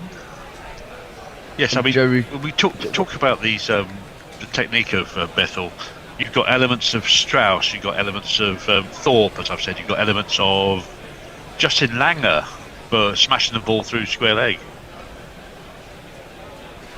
All with that is whenever you read a review of a new band and it says, you know, something like My Bloody Valentine meets Sonic Youth meets the Beatles, you just know they're not going to be as good as any of them. So as long as, well, hopefully Jacob Bethell will, you know, surpass the sum of his influence. He's the first Jacob Bethell, he's not the second anything. And that's a snorter of a ball. Blundell does very well to get half a hand on that and get enough on it to stop it from going to the boundary. It's quite a quick spell from O'Rourke, this. He seems to be bowling with real intent, wanting to get the young Bethell out. Bethell did well to evade that bouncer, to be fair. It was really well directed from O'Rourke. Yeah, that's the West Indian bouncer roll. That's aimed straight at the markings on the helmet. One that you have to get out of the way of, either up, down, or preferably away. And follows it up with a nice little tempter outside off stump, which Bethell does well to sort of play the line of off stump. The ball snakes past him to the keeper. I always think those deliveries are always made to look a little bit better by the batsman. You know, it's a really nice delivery from O'Rourke, but the reality is it's just not really full enough. And it's almost in part in this spell. You know, they've got so many runs to play with, but it slightly feels like he's worried about being driven through the covers. He just needs to get that a bit fuller. Bethell's going to have a go at it, and he could get an edge, but from that kind of back of a length, that good length, Bethell's unlikely to nick it. I think back of a length is his modus operandi for most of his career, though. That's probably something he has to unlearn. That's down leg side, caught by Blundell. He doesn't give it the full hope histrionics as for a catch. So that's the end of the over, Forthy. What are our friends saying about us? Well, one of the friends is Will, who confirms that you don't get a runner, and Vinny thanks him for that information. Nick Vickers corroborates what we were saying. Runners are one of the fun things in sport, like a dog running onto the field or an outfield player having to go in goal. Totally agree. And Will says we're being deprived of chaos, which is what we want. And Nick adds, yes, come on ICC, bring back the chaos. What do you think we watch sport for? Well, yeah, we watch it for an elegant Joe Root cover drive, but we also watch it for all three batsmen, including the runner, ending up at the same end, blaming each other. For every thoroughbred, we want a bit of mongrel as well. Yes, exactly right. I don't know. I personally think it's good that the runner's taken out. You know, you've got to be out there on your own steam. If Stokes can't run, he shouldn't be able to bat. That's all part of it. But you know, if you can't run, you can't bowl. Why should it be the same for batting? There's Why no should romance. There be a different stipulation. No romance in your soul, Billy. There's no romance in my life, Timothy. Well, don't say that. I'm sure. I mean, there are enough chances in cricket to put you on your backside and make you look a chump. I'm just thinking of the South Africa England Test match at the moment, women's Test match, where Maya Bouchier gets a maiden Test century in the first innings, and gets a first ball duck in the second. It's amazing how often that kind of thing happens. It's so difficult for, as they say, for batsmen to climb Everest twice. Well, we're going to have climbed Everest twice. And this being a 2.5 hour session, we're going to have our drinks at an hour and 15 minutes. So that's why you are listening to us wibble on slightly longer than before, as players take a bit of refreshment. Disinterested Handjob's got a great perspective on this. He said they should allow runners, but it should only be the fattest member of the support staff doing it. Which, I like that idea very much. Daz has got a factual request. Who do England face next after New Zealand in tests, please? Zimbabwe. Yes, Zimbabwe. Is it middle of May, I think? Middle to end of May, yep. A 4-day test and match. I think if I'm right, we're paying them to come over. We're subsidising everything, I think. I might be wrong, because England have 6 test matches in the summer. Quite often we have a one-off test against Ireland, especially before the Ashes, but this time Zimbabwe we had coming over that before, last year. Yeah, before the big 5-test series against India, which is very exciting. Is Robert Mugabe still interested? Still in charge of Zimbabwe? Don't think so. Not sure. I don't think so. Must be about 103. I don't think so. Well, he came to power in the early 80s. Yeah, he was already about 80 then. Let's have a look. Do you guys think Saudi's going to sign off his career today by taking a few wickets, or do you reckon he won't have such luck? I mean, of course, he nearly got one earlier. I think they dropped out. Well, I do wonder whether he will be bowled into the ground in order to get as many wickets as he can. Well, you'd think that'd be fair enough. Don't need to keep him in good fettle for the next test. The other thing I was thinking about Stokes' injury. England are starting a series against India on the 22nd of January, and then of course the Champions Trophy. And people, if Stokes was to make a white ball return, you'd surely think all of that is now going out of the window, really. Yeah. Because he'll want to protect himself for the summer. Well, I can't see him coming in. Anyways, the players are back. Santner's at the crease. That's angled down the leg side, and Joe Root misses out on the sweep. Robert Mugabe has been dead these last 5 years. A bit like PJ O'Rourke, who I also thought might still be alive earlier in the test match. Oh, I haven't laughed so much for a long time when I read Republican Party Reptile. And that's swept again by Root. That's gone very quickly to fine leg. Did he field that? No, I don't think he did. No, it's 4. Went past him for 4. He dove to his right, but couldn't get anywhere near it. Really, it was hit with wonderful timing by Joe Root right out of the middle of the bat. He got on one knee and managed to get all the way over it. He's made that look very easy, but actually that's quite difficult to keep that down, because you're very tempted to just belt that over backwards to go over 6. Slightly more flighted by Santner, but it's still swept and it's still gone for. Yeah, really nice shot. Very similar. This one was slightly fuller than from Santner. And Root once more just rolls his wrists over it and managed to evade the square leg fielder. I don't know if he might move that field around. I can't quite tell who it is at the moment, but he's almost just in front of square at the moment. Maybe moving him. Ravindra? Maybe. Well, they there? might move him to behind square, or maybe Santner's going to throw it out a bit wider. Anyway, here comes Santner now, round the wicket. That's a better line. That's Root covers up, defends that with a very straight bat. Back to the bowler. England 1-4 for 2. Root's approaching his 50 now. He's 46 not out. That's full and flicked through square leg by Root. He's going to get at least 2 for that. He might even get 3 because it's gone very well placed. And yes, he does get 3. That's excellent running by Root and Bethell. Is that the 100 partnership up as well? Got a super chat, guys. You want to play the super chat thing? One ball to come on this over. I think we can super chat it at the end of the over. So just one ball until you get to find out what's happened over the wicket. That's gives that a real rip, Santner, but it doesn't turn in off the pitch. That's defended off the back foot. That's the end of the over. Root's on 49, Bethell's on 50. Super chat. Right, okay. Locky 6 says 40, random book, page 156. So, I've actually got page. Right, okay. I have taken a fairly random book off the shelf. The lower clouds parted again, and though there was no direct moonlight, a feeble glow, diffused through higher strata, moved along the beach to include the couple standing by the great fallen tree. In his fury, he bent down to pick up a large, smooth stone, which he smacked into his right palm and back into his left. He was close to shouting now.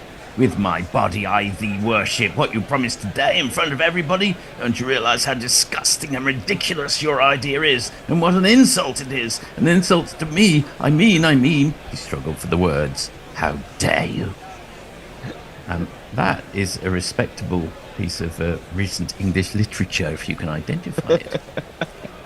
And whilst you're doing that, O'Rourke flings the ball down the leg side. Root can't get their bat on it to knock it down to fine leg, and there is no run. How many cricket books are on that lovely, splendid bookshelf behind you, Thorky? They're over in... Are they in, have you got them all in different sections? Well, yes, I've got all the novels behind me here, and actually this is the B grade books. The A grade books are in the main room so that I can show them off to visitors when they come. Ooh, you've got that, have you? But there's some good books in here. What was that donation, by the way? No, people have to write in and guess. No, there's $2 Australian. Short and rising, and Root plays that off the back foot. It's a point, and there is no run. Quite the dramatic reading, Mr. Forth, says disinterested handjob. Yes. Everyone agrees Robert Mugabe is dead. There's general agreement on this. Rourke, and that's really taking off, and Root tries to uppercut that over the slips, but can't get his bat up high enough, fast enough. Yeah, it's an unnecessary waft at that one, really, Joe Root. We saw him get out in the first innings to a ball that just jagged back into him, and he tried to loft it over the slips. So I wonder if O'Rourke will try and do that again. I think it was O'Rourke that got him out in the first innings. It was a really good piece of bowling. That ball, as you say, jagged back a lot and cramped him. He could only get it, instead of uppercutting it, he just cut it horizontally to gully. Here comes O'Rourke. Short, and Root tries to pull that, doesn't get hold of it. Well, I think it came off the toe end and went to gully on the bounce. We'll see a replay here. That was my initial instinct. I think he's under-edged it into his leg, so he's actually got quite lucky there, Root, because that could have gone crashing into leg stump. He's got away with one there. Oh well, he's almost being Bethell-like here, stuck on 49 for about 5 balls. Even less likely to be nervous on 49, one would imagine. He's got 100 of them in his Test career, I think. Anyway, will this be the ball? No, that's another good ball from O'Rourke. That's a hobbled Root. He's caught him on a part of his leg, which has caused him to fall over. He's grinning, but I don't think he's feeling much fun about that at the moment. Well, I think that might be in the upper leg, almost stomach. Hang on, stomach somewhere between upper leg and stomach, if you know where that area might be. Yes. Yes, the unmentionables. Yeah, we all know that feeling. That's horrible. For Root, I think that's Root's caught one, and now Bethell. He's just getting down on his haunches, Joe Root, and just trying to stretch himself out. Ouch, ouch. Funny for everyone but. Yeah, exactly. He's just taking some air, shall we say. Lockie. Yes. Once you've had it, you don't laugh about it for anybody ever again, really. You just think yourself very glad it's not you. Lockie says he was just on the beach in the moonlight with a chicken and a stone, and Will has guessed at Lady Chastity. I'm sure. Which is incorrect. Bethell is trying to be supportive, but trying not to laugh. Probably can't keep the wide smirk off his face. 50 for Root. And I've just missed that. I was about to say 50 for Root. He just broke up for a bit. What's happened there? He's got his 50. Just pulled wide of the man at mid wicket. 50, 50, 50, pretty nifty on a bowler's pitch. Yeah, he didn't quite time it, and he's still That's struggling. the end of the 25th over, and he's 118 for 2. Well done, Joe Root. Indeed. Here's a message you don't get very often from Ramit to Nature. Thank you so much, BBC and Sky New Zealand, who broadcast this match. Well, we'll pass on your thanks to them, Ramit. Thank you very much for that. It's nice to be generous. And Disinterested Handjob says, just say cock and balls, Billy. You've got one more over to see if you can guess what my beautiful, absolutely beautiful, if I may say so, reading was from. It's from a recent Give a book. year. Give a rough kind of. Is it? Well, I can say it was sort of set on a beach, and it's got beach in the title of the book. If that helps. It should help. Santner's going to continue. If he can, get past the umpire who seems to be adjusting his headgear. Oh, Here he comes. And that's slog swept by Root. Wonderful shot. It was a low full toss from Santner, and he just got down, managed to get down really low. He was almost going to York him, but it's a brilliant swing of the bat over kind of cow corner. There was a bit of discussion amongst us as to where cow corner actually is yesterday, but a really nice shot from Root, who now overtakes Bethell to moves on to 54. It just dropped on him more than he potentially thought, but managed to keep his bat open and hit him slightly lower out of the middle of the bat. But yeah, I suppose it would really vary nice around the world, around the country. See, I thought cow corner was in between. I thought it was in between mid wicket and square leg, but I can't quite remember who else was on commentary. No. They thought it was. They thought it was mid on and in between mid on and mid wicket. Yes, I think that's more correct. Yes. Listen to your elders. Very wide by Santner, and Root defends back down the wicket. Sorry, I didn't. That was a joke. I didn't mean. No, that's all right, Forty. Don't worry, it'll come back at some point in the next. Yeah. Well, we've only got 1 minute left of our stint, so I'll think up something. That's Worry. tries to force that off the back foot by Root, and it's wide, but taken nicely by Blundell. We've got run. two successful guesses now from the book from Hugh Sheridan and from Tony Bishop, who both say, "Is it on Chesil Beach?" Yes, it is. Pushed up the wicket by Root again by Santner. There is no run. 2 balls to go before we hand over. I'll just to get a through new a set couple of of people. messages. Disinterested Handjob says, the second you said literature, I tapped out 40. And Will Reynolds says, speaking of literature, there are lots of the Big Finish audios on Spotify Mog. And Lockie 6 incorrectly guesses The Beach by Parker Grog. Oh, that's out. Wide. Oh, no. Very wide. Delivery by Santner, angling in. Root is... They're going to have a think about that. I'd be amazed if they don't review this. I really thought. Yeah, they have reviewed. They've given the I want a cup of tea sign. Well, he was wide on the crease, Mitch Santner, which does mean that it could well be sliding down. It would have needed to turn quite a bit, I guess.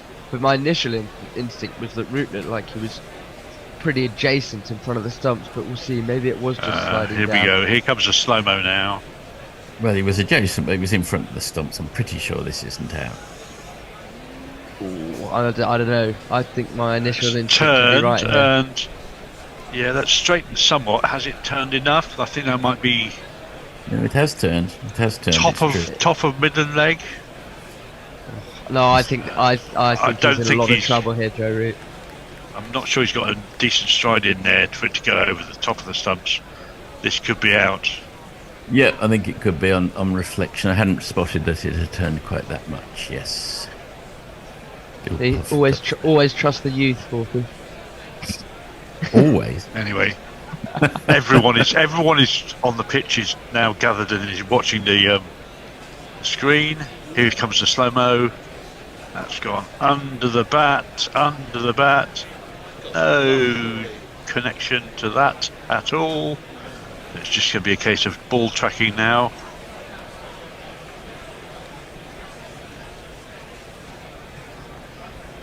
And here comes the ball tracking. It's got to be out. That's out. Yep. In fact, ball tracking has it turning far more than I thought it was. That's hitting Midland off about 2/3 of the way up. He's out. Yeah, I just have to say I thought that was out immediately from the naked eye. Good naked eye. There was nothing I could change. Well, if Tony's I was gonna go out strange. Do you know someone called Arthur Cornell? I do. Yeah, he's written in to say, as a good friend on Billy's, I can confirm there's very little romance in his life. Thanks, Arthur. Kind of you. That's where your friend is to really drop you in the dirt. Should we? Are we having a switch? Should we swap? Should we swap? Yeah, it Yes, seems like a good time to swap. Yes. As good a time as any. Yeah, Root. He'll be disappointed, Joe Root. Well, he didn't have 100 at his mercy as such because it's never easy, and he was on 54. But he was looking pretty good and set and in a good partnership with Jacob Bethell. But now it leaves Harry Brook to stride out to the crease, who of course got an unexpected duck in the first innings, having risen up above Root to the World Tour Championships, and Tony will jingle him up now.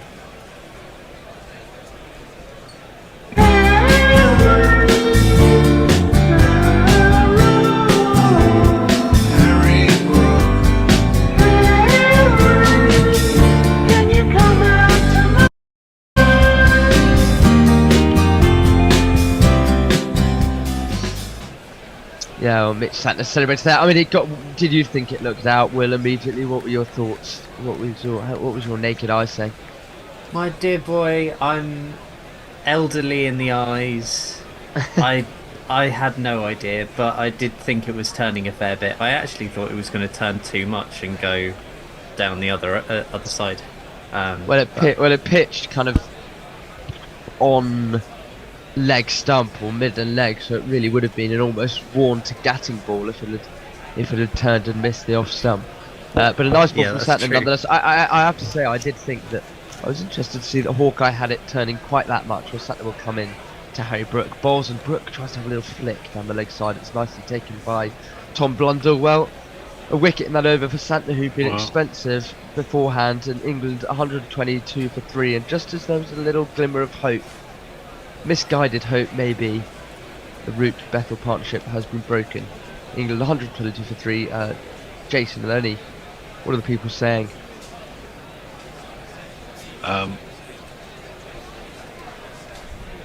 Mark Sheep is saying, well, a lot of people I think who love with saying fucking sweep shots.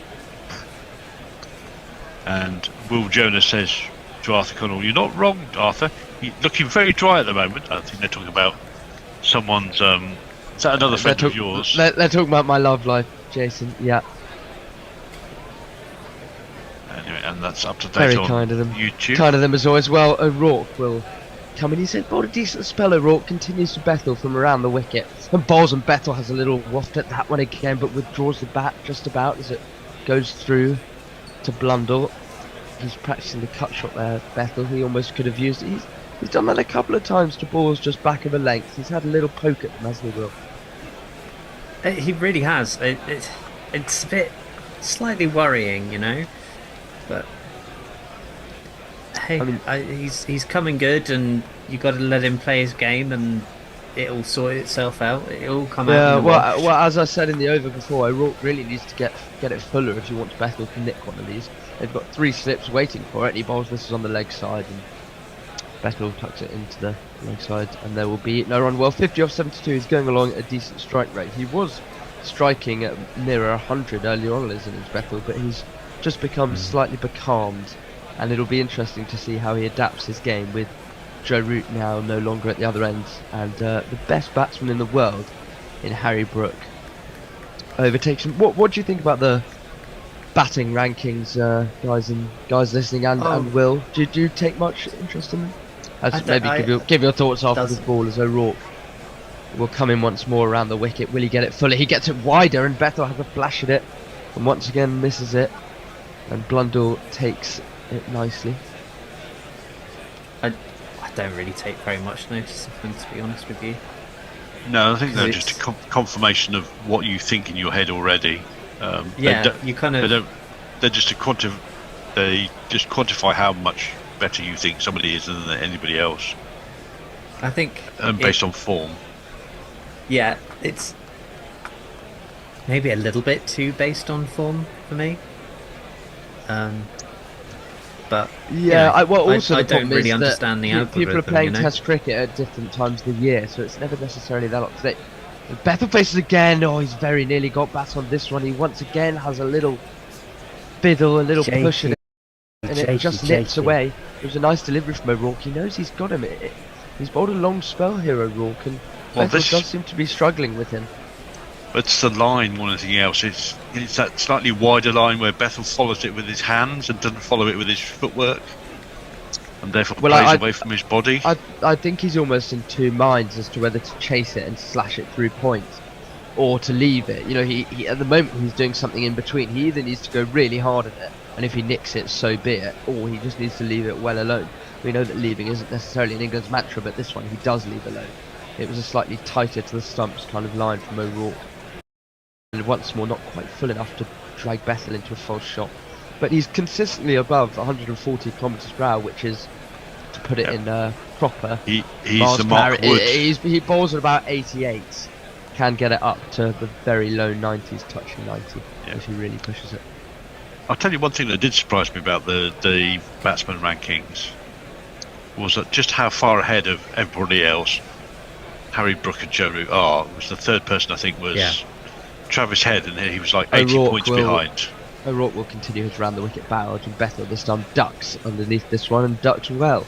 And that's the end of the 27th over. England remain 122 for 3. That was a maiden from O'Rourke, a good one at that. Over to you, but Jason. Like you say, Jace, I think it does just play out exactly. It plays out your gut, because I would say that we all would say, yeah, Brook and Root are pretty much the best in the world at the moment. But were they 80 points ahead of Travis Head and Jaiswal? I wouldn't have said that they were. Well, I mean, no one even knows how they give out the points, so the whole thing's like magic. Really. A wizard did it. Anything on socials, Jason? Yep, Lockie6 says if everyone gets 50, England still lose. This is a rare bucket of shite. Well, it's not that rare. You know, England have a real problem. I said this to Hector on the group chat earlier. Santner comes into Brook, see if Brook can get off the mark in this test. Actually bowls from around the wicket, and Brook defends nicely into the offside. I said this earlier, you know, against Sri Lanka, Pakistan and now New Zealand, assuming that England are going to lose this test match, we've lost the last test match. And Stokes can say as much as he likes that England don't have that kind of on the plane mentality, but the results really say otherwise, and I hope someone asked him about it. Brook pushes this next ball from Santner, who was slightly wider on the crease, to backward point, and Bethell and him will scamper through for a single to get Brook off the mark. Hector's not going to ask him that. It's his first I think he should. The press pack. Oh, I think he should. if he's got some cojones about him. He's got to draw some blood sooner or later. He's got I think okay, if it's not Hector, but seriously, someone should bring him up on that, because it's really poor. Bethell will face totally up again, and he drives. That's a wonderful, wonderful drive from the young Bethell. Beautifully timed out the middle of the bat, playing against the spin, and it will race away to the cover boundary for 4. As England move on to 127 for 3. Really nicely timed. He got his foot to it, got his eyes underneath it, and just caressed it through the covers. He didn't even have to move. But yeah, I think someone has to ask him. You know, I really do, because especially for Rawalpindi, England fans paid a lot of money to get out there, and we put in such a woeful performance and lost in 2.5 days. This one's slightly wider from Santner, and Bethell cuts hard. Fielder will chase around, but there's no point chasing that. He won't get there. 4 more for Bethell. Well, when he gets a boundary, he seems to get 2 immediately. Go on, Will. Something that I would say, and Jace will know more about this than me, but the sort of great Australian side of the 90s and early 2000s did a little bit of that, kind of win the series and then just kind of certainly under Mark Taylor they did. Steve Waugh was a bit more, you know, keep grinding them into the dirt. Yeah. So the late 90s, when Steve Waugh took over, then they started kicking a bit tougher. Santner will continue from around the wicket, and this time Bethell defends calmly. There's a bit of yes, no. between Bethell and Brooke, but in the end they set off their own. I don't have a problem with them losing the test match, but I do if they've been consistently spanked within kind of 3 or 4 days, I think.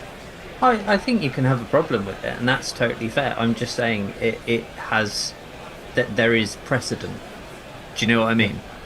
Santner looking for a second wicket at the innings. This is a terrible delivery, really, and Bethell looks to have put this away. No, there's a fielder racing round at backward square leg, and they will manage to come back for 2 as Blundell acrobatically manages to break the stumps, but Bethell was comfortably home without having to put in a dive. End of the 28th, England's target is a mammoth 658, a test match record. That would be by some margin, you would think, is England are 133 for 3. Mogg says, come on Billy, press aren't there to do anything other than maintain their position in the press. But yes, you maintain it by taking scalps every now and again.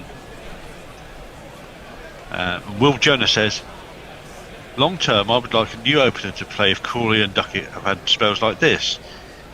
If we go for a young county player, Essex have Nick Scorer and Yorkshire have Sheffield. Those are both new names to me, so tell me more about them, Nick. Will? Yeah, go on, Will. So, I know a little bit about Nick Scorer a bit, but I've seen him play a few times. He is good. I haven't seen enough of him to know whether he can sort of take that step up. But I mean, all I'll say is after this ball, O'Rourke will continue to Brooke around the wicket. Brooke steps away. Wow, he took a big, almost baseball-like swing at that and didn't connect, and it goes through to Blundell. But what I would say is nice. Go on. I would say that Crawley now, I think, actually could do with a bit of time out the England squad, just go and kind of get himself together a bit, and giving someone else a go I think might be interesting. I think Duckett's got a bit more time possibly, but yeah, Duckett averages 41. I don't think Duckett will be dropped. England have invested so much time in Zach Crawley that I'm not sure he'll be dropped either. I kind of agree with you that it'd be good for him to have a break, but he'll have that because the next test doesn't start till May as Brooke defends the second delivery from O'Rourke to no run. But he's not going to play any more competitive games until. Well, he will. He'll play. He'll play at the April. start of the county championship. Exactly. So he'll have a nice reason. He'll play 3 of the 6 games. That's and Kent went down, didn't they? So they're in Div 2 next year, right? Have I? Yeah. Yeah. No, you are right. So 3 Div 2 championship games isn't going to do much, you know. O'Rourke comes in, and that's a rising lifting delivery, and Brooke has edged it to first slip. It's a wonderful, wonderful, venomous bouncer from O'Rourke. It just got big on Jacob Bethell as he gloved it to first slip, and his torrid time in this test match as the new #1 batsman in the world continues. It was a brilliant bouncer, and he just gloved it. Nothing he could do about it, and that's Bethell gone. The crowd says, the crowd says, Brooke the crowd says you out. Yes, Harry Brooke, the #1 test batsman in the world, out for 1. Do you also get a bit of vicarious joy out of someone called Will doing well? Because I do. No, I don't actually. I haven't had that feeling. Fair enough. Sorry to sorry to burst that particular bubble. No, it's alright. It needed to be burst. Yeah, Brooke goes. It was a wonderful delivery that from Really O'Rourke. It really rose on Bethell. He almost He's a real gem, Will O'Rourke. He's sort of burst onto the scene in this last 9 months or so, and suddenly you can see why New Zealand wanted to get him into the side as soon as they could possibly manage it, because he makes things happen. He's tall. He's one of those bowlers. Gangly. He's an all-effort, all-out bowler. I describe him as. You can see he's putting in 100% of his effort every single time, and he gets results. I'm about to try and look up what his test average is, or I don't know if Tony can if he's listening, but it was actually quite a good catch from Daryl Mitchell as well. It was a wonderful bouncer, got up but kind of saw the height and he gloved it through, because Mitchell was standing quite far back actually. It only just about reached him. The thing is, he actually reminds me a little bit of Zach Crawley in that sort of You know how it's like Crawley's kind of, he's too good for the county championship, but he's not quite good enough for, like, to be kind of a test opener. Well, that's what I feel anyway. Yeah, and Willow I think the Rourke majority was of just people so would agree. obviously way too good for, like... Well, O'Rourke bowls, and well, Pope's got across his front pad there. O'Rourke was appealing. Pope got across his front pad. I don't know if New Zealand's going to have a... The only one that's appealing though. None of his mates are I- particularly interested. You'd assume he got a bit of bat on it, therefore, but New Zealand have got 3. I don't know whether they might decide to use one. I think they have. I think that was a signal I saw behind O'Rourke's. Well, I don't quite know what he's appealing for, because there was you'd assume it's LBW, but there was something at short leg as well. That was definitely out. Was that definitely out? I don't know.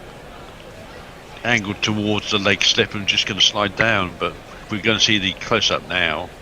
Well, we'll see. It was certainly angling, and another really nice delivery, a good one to get first up. Oh, I think that was that. I think that's gone. Well, remember that Pope high. has the... it could be high. He has the umpire's call with him. Does Ollie Pope, of course, given not out on field. I have a feeling it could be an umpire's call on maybe height and on leg stump. But we will have to see. It's got to be over 50% of the ball, of course, hitting the stump. But yes, he could be in a bit of trouble. So often you see with Ollie Pope, he falls across his stumps, and he's such an LBW candidate. It was a really nice delivery from O'Rourke. It's hit him just above the knee roll. There's certainly no bat on it, and ball tracking is coming up now. It was angled across from wide on the stumps. Oh, it is just clipping. Yeah, but just as I thought, kind of clipping high as well as wide on the leg stump. Really nice delivery from O'Rourke, and he would be wise to continue with that method of attack. You would think, wouldn't you, Will?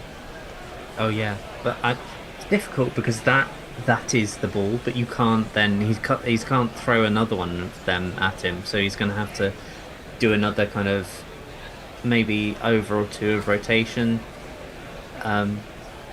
and then see. Well, he's got 2 balls left in this over. That particular delivery was at 153 kilometres per hour. It was fast, a difficult one for Pope to get first up. Let's see what he can do here. This is shorter, but it didn't quite carry through to Blundell behind the stumps, and Pope dropped his hands on it, and it went through unharmed. Well, 1 ball left in the over. That was, as I said, just angled in from O'Rourke. A really nice delivery from wide of the crease.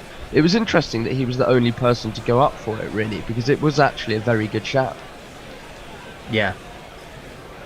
I think sometimes there is that thing as a bowler, you sometimes just know when it leaves your hand that it's going to be an absolute jaffer. Yeah, And well, so in my you career, kind of in the Hampshire Division 4 North, I've certainly felt that at times. Well, Pope gets himself into such an awkward position there to face that O'Rourke bouncer. He tried to duck out of the way of it and got it completely wrong. It didn't rise nearly as much as he thought it would.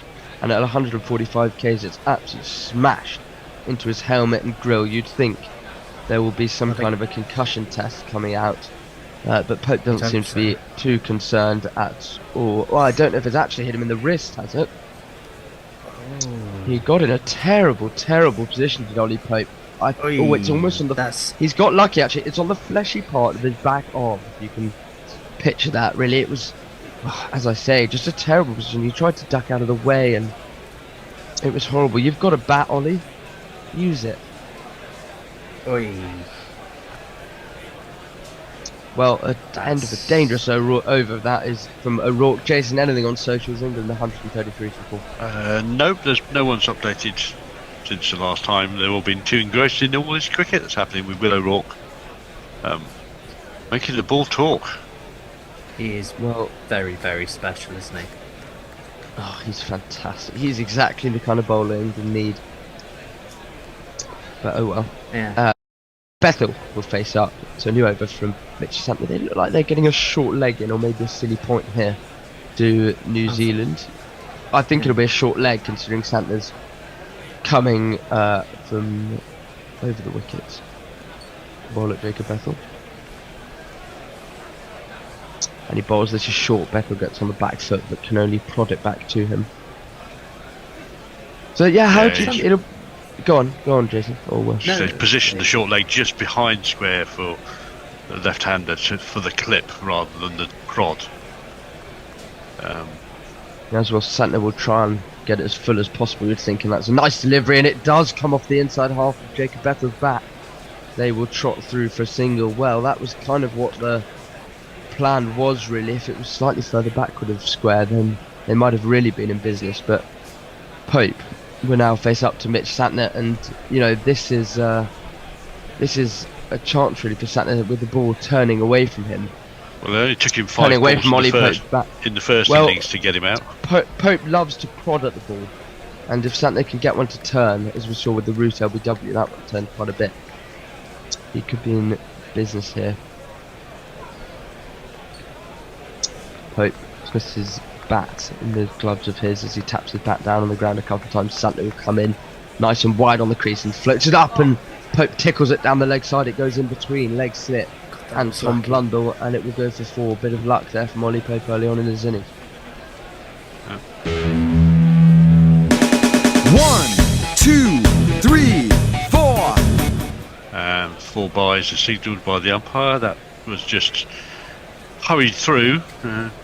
Yeah, he didn't get any bat on it. And then Santner's in between balls here. Please do super chat us for our work. We're desperately looking out for a new studio to go to. So please continue to send us money. We all really appreciate it and are very grateful for your support, because without you, we wouldn't be able to do this and provide you with the coverage as that next delivery is negotiated by Pope into the offside. And there will be elderly gorillas in need. Do you count yourself among that contingent, Will?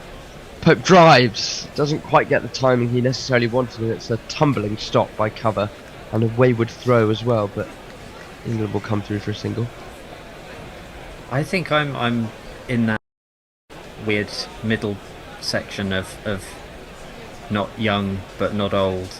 So I reckon you and Hector are definitely going to be the sort of next bringing the average silverbacks. No, you'll be the next silverbacks on the block when, I don't know, when there's a revolution. Santner bowls, gives this one a bit more flight, and Bethell drives confidently, and it's a misfield actually. They'll come through for a single anyway, but they're now going to come through for one much more comfortably. It's a slightly dangerous shot to play with that from Bethell against the spin, leaving his bat and pad wide open for one that spins through the gate. But negotiated nonetheless. That's the end of the 30th over. Jason. Nothing on YouTube. I'm just trying to look on Blue Sky. Let's not forget you can also support us by entering the GPL. Go to guerrillacricket.com/competitions and guess the number of runs that go scored in a day. And if you get it correct, you get the pot. You absolutely do. So, Will, do you see this game just petering out, or do you think England have got something magical in at 518?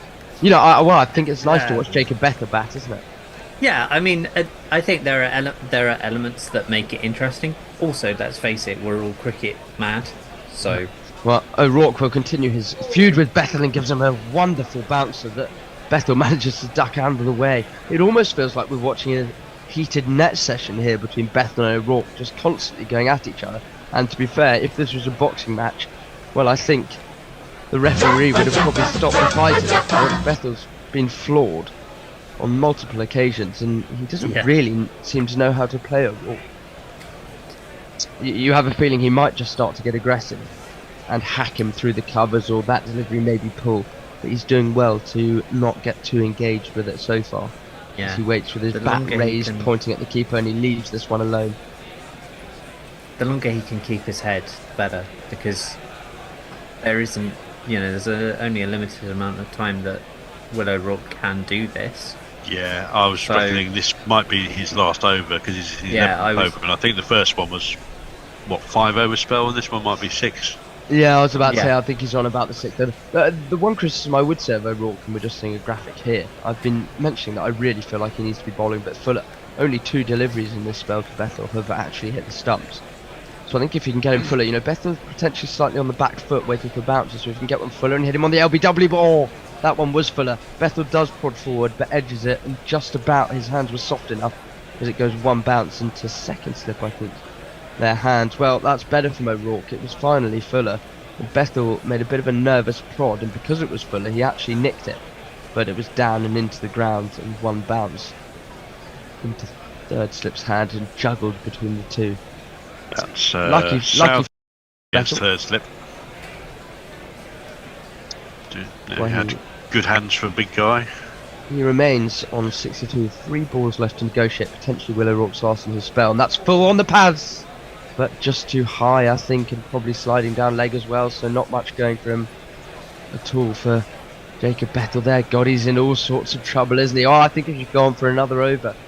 O'Rourke will have a lot of adrenaline running through him. He'll be desperate to get this wicket of Jacob Bethell. If you're in this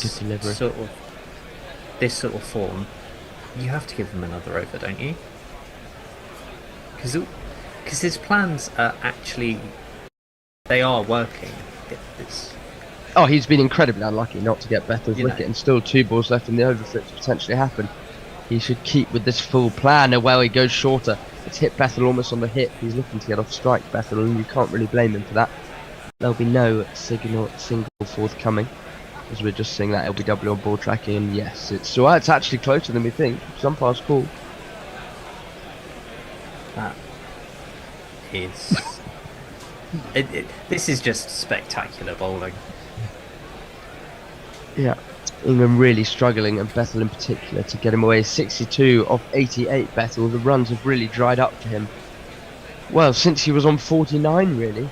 And it's all because of this O'Rourke spell. If he gets through this, this will be a real test of his character. 1 ball left in O'Rourke's 11th over, and it's Fuller, and Bethell edges, and once again it's down into the ground and into third slip's gaping hands, but it didn't fly through and it was on the bounce. So 140 for 4 England off the 31st. We'll have to wait to see if O'Rourke will go again, because you'd think Santner will continue. From the other end, Jason, any messages? Yep, whilst we're watching some great cricket here, the great contest between Bethell and O'Rourke, Tiff Austin says there's some fantastic cricket being played by the women over in South Africa. Lara Tomlin has delivered a particularly noteworthy performance thus far. I've been watching a fair bit of it. It's been really great. It's unfortunate, really, because I think actually we're covering the less interesting test. Yeah, okay. Well, of the 3 tests that are going on at the moment. The outfield in Bloemfontein is unbelievably quick, isn't it? Santner will continue to poke wide on the crease. It drifts in, and Pope drives, doesn't quite time it. It'll go out to point where there is no run. Yeah, really, really quick outfield. And I mean, good fight back from the England women today. The 2 England women who scored tons in the first innings, Bouchier and Nat Siver-Brunt, they just, every time they just caressed the ball. It went past the ring fielders and it was gone. Pope will face up, and that's bounces a little bit on him as he tries to tuck it down the leg side, but there is no run as he undoes his gloves once more. I would argue that Nat Siver-Brunt is probably the most in-form all-rounder, men or women, in all of world cricket at the moment. She is... She's got one person to compete with, and that's the person that she's playing against at the moment in Marizanne Kapp. Oh, Pope prods forward to this next delivery from Santner, wide on the crease again from Santner. It was a nervous prod from Ollie Pope, but it spanned just too much to get the edge, and Tom Blundell takes well. It's a wonderful delivery, very near to hitting off stump as well. I think Pope probably thought he was going to hear the death rattle there. Brilliant delivery. New Zealand incredibly unlucky to not have their 5th wicket, and Santner will try again once more, and Pope pushes forward. And Santner's back point will field, and there's no run. Well, I think that's because England aren't being aggressive enough against him, to be honest. And frankly, he's a much better spinner than Shoaib Bashir, so he would. Pope faces 10 deliveries so far, 2 to go in the over. The left arm action of Santner, and Pope is aggressive this time, and it looks like he'll get 4. He will. Finally pierces the infield. Finally some excitement from England. Pope moves on to 5. It deserves to go for 4, and it did.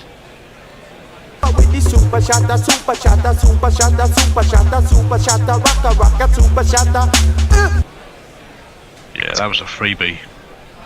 Really. Yeah, got the treatment it deserved. Well, Pope spins that pink grip in his hands as he always does. One more delivery of our stint here, and of the 32nd over. England 144 at the moment of Pope. negotiates this one nicely. Well, it's been a very interesting stint. You have to say a wonderful battle between Bethell and O'Rourke, and we'll have to see if that one will continue. As well, I'm not sure who's next on the rotor, Tony. It's going to be Forthy. Yeah, Forthy, myself, and is it you, Tone? Yep, I'm going to be social. Yep. You're going to be summarising. Billy, a big thank you to you. I think you've got some time off now, haven't you? Yeah, I do. All right, well, you take care, and thank you very much. And we should be joined See you all soon. by the ever erudite Forthy. Is he there? Will he appear behind the bookshelf of doom? No. Behind the black titled name at the moment. Shall I do? Right, O'Rourke around the wicket, up onto his toes goes Bethell. Dabs this actually away through slip, down to third man, and he played that very nicely indeed, and he's got himself 4 runs. 1 and 2 and 3 and 4. I think he's relieved to have something he can actually play rather than something that's just an absolute snorter from the last over where he had 6 good ones in a row. Beautifully controlled. It's 148 for 4. Pope on 5. That is not a good look, Steve Harmers. We're seeing Steve Harmison on the screen. A Christmas tree pointy hat. This one is waited for by Bethell, and he's guided this through gully and backward point, and that's gone for a 4 as well. So 2 consecutive boundaries for Bethell. Billy was saying quite rightly he's got himself a little bit 1, 2, in the doldrums, 3, 4. but the wind started blowing. He's got it in his sails once more, and that's 2 consecutive 4s for Jacob Bethell. He moves on to 70, and he moves England past 150 to 152 for 4. Still a long way to go with 6 wickets left and a captain with a dodgy hamstring who's only going to bat if you absolutely have to. This is pulled. Was short by O'Rourke. It's been pulled. Doesn't get hold of it. Williamson comes scampering around to field just behind square leg. Gets a single. Moves on to 71. And England move on to 153 for 4. Jace. Well, that was less than convincing. I mean, he got in all sorts of trouble with that one. It was on him a bit quicker than he thought. And basically just swatted it away from his shoulder. And he's lucky that that just carried over the man at square leg. Well, a more conventional square leg would have had that down his throat. That literally would have, not even, I mean, it would have just plopped to him. It couldn't have been easier, but it wasn't there. And if he wasn't there, there was no one to catch it. Right, in comes O'Rourke again. That's played nicely off his toes by Pope. Dabs it down to backward point. Gets a single. You get the feeling that Ollie Pope is much happier to start off against pace bowling than he had spin, particularly left arm spin. Yes, I mean, and where the hard hands matter less, I think. I mean, the more runs Bethell puts on, the more Pope puts on in the middle order.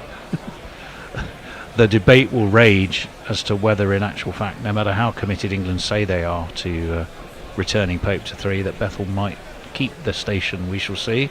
3 slips for O'Rourke. That's whipped away by Bethell through square leg. Slaps. It actually looks like it got Colonel Sanders pretty square on the nose. Not obviously the real one, but a picture of him on that Kentucky ad. But either way, it's another boundary for Bethell, who is starting to press the accelerator now. Giuliani had his reasons for selecting his landscape seasons. There were 4. 4 indeed there were. And it's 3 boundaries in very rapid order. What's Will O'Rourke got to serve up to the left-handed Bethell? It's down leg. And I might be 4, but I think it might be 4 buys. I'd like to see that again. Yep, signalled as such by Adrian Holdstock, but it's still 4 more to the score for England. It's Nissan she. It's Nissan she. Still no sign of the errant Forthy. Where is he, the lad? Jason, do you want to just tap out a quick Yeah.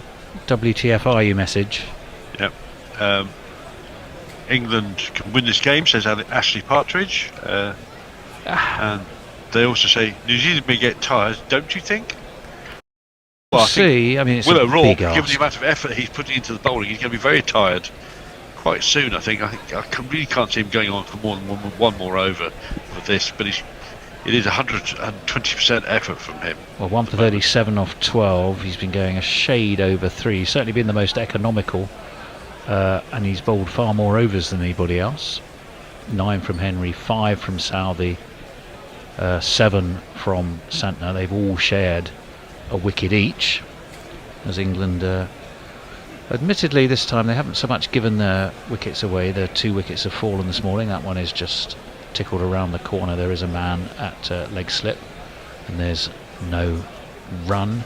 Remember, England started the day 18 for 2 they weren't they? They've lost Root, who was on 54. We'll wait for Santner to come in to Ollie Pope with that leg and a leg slip and a leg slip and slip. He's just steered that to mid-on. So Root went for 54. LBW on the sweep to Mitchell Santner. Harry Brook, he went for a first baller, so it's been a miserable test for him. No, not a first baller. He got for 1, but off 6. That's defended. He went for a first baller in the first innings. So an aggregate total of 1 in this test off 7 balls faced is not a great return for him. He was caught at slip by Darryl Mitchell off of Willow Rourke. They're the 2 wickets to fall. Ollie Pope had a scare, very first ball. I'll tell you about that in a minute, as this one is whipped off the back foot to point. They will take a quick single. Good wristy work from the Bishop of Rome. He moves on to 7, 163 for 4. Yes, LBW first ball he could have been would have clipped the top of his leg bail or leg stump. I think we had to look at it a fair few times. It was O'Rourke again. He would have been 2 in 2. That's defended into the offside by Bethell. They take a single. They have to hurry. They do. In fact, that was a very decent throw. Came in from square leg. Bethell had made his ground. Then it would look different again. 164 for 4 would have been 100 and whatever it would be for 5. 5 down, Stokes not to bat, Jace. You'd start to be looking at that going, all looks a bit desperate for England. I mean, it looks desperate for England anyway. Let's not pretend. Santner trots in again. Nice economic action that he has. This bounces up though, and it bounces up enough for Pope to climb on top of it. It's been misfielded by Glenn Phillips, who's he's had 2 goes at that down there at deep backward point. I think they took 2, didn't they? Yeah, they did. It's the end of the over. It's end of 34 overs. It's 166 for 4. Right, I was going to do socials, but I sort of rather grab ball by ball in Forth's absence. Do you want to take the social messages there, Jace? Yep. Ashley Partridge says this ball will get better for England. If England bat 50 overs, these 2 put on 200 more, maybe interesting game. Well, yeah, 492 is what they need. So they've got that enormous target whittled down. By a third. By about a third, yes. Right, Tim Southey. Farewell for him. He's got 20 runs to play with, and he needs 4 more wickets if he wants that overall test average of under 30. I think that might be a big ask for him as well. They've used him sparingly, Jace, haven't they? Yep, much like England have used Gus Atkinson sparingly as well. A slip and a gully are in place for him. He's coming around the wicket. Down the track comes Bethell. He's going to be caught. First ball. Southey has his second wicket. It was a wild swing from Bethell. He was looking to launch it over extra cover. He got an outside edge. Was caught at deep backward point, and the change has worked. And do you know what? It's that man Southey. He does have his second wicket without adding any extra runs. Who knows? He might still do it. And with that, you suspect the large lady is very much loosening up her vocal cords Tim Southey has Bethell batted well, but little boy, what on earth were you playing at? No!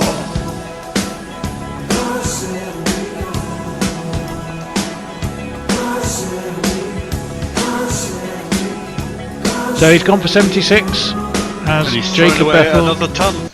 thrown? Well, yeah, you could say that. He has also. Well, he has indeed thrown away, and I suppose you could say that. Caught by Phillips there at deep backward point. He was trying to launch that, Jason, wasn't he? Over cover. Yeah. In actual fact, I it mean, was very outside edgy. You could say that Tim Southey used his experience and bowled the ball wide and didn't swing back in, and that's why he got a top edge or not enough power in the shot. But to be fair, he didn't need to do that. He was going along nicely enough. He'd weathered the spell from Will O'Rourke. Well, now was the time to cash it. No, to cash in and fill your boots. And you can't fill your boots from the pavilion. You can't. No, you can't. Well, Gus Atkinson, obviously, he has a career ton, doesn't he? Yep, on debut too, wasn't it? At 115. Lords, yeah. But it's a big ask from here. No Ben Stokes. He's got that left hamstring, the same left hamstring he damaged in the 100 and kept him out of 3 tests. And sadly, looks like it's going to keep him out of action, certainly of any one-day stuff. Southey's going to be bowling to the new man Atkinson, who defends very efficiently back to Southey, and there's no run. Let's jingle up our Gus. There we go. Let's give him his Atkinson one. Gus, the Atkinson, there's 3 wickets in a row. Gus, the Atkinson, a bowling impresario. Well, he may be a bowling impresario and he may be Gus Atkinson, but what he needs to do here is knuckle down with the bat. And he pulls this pretty efficiently too, but there's a man at mid-wicket. It's Sureshin Ravindra who's out there. He'll just get himself a single, so he's off the mark. It's 167 for 5 now that Bethell has departed. And well, but Jason, I mean, what score do we think that we might see Ben Stokes? England would have to have another 300, wouldn't they? So that some kind of positive result was in sight.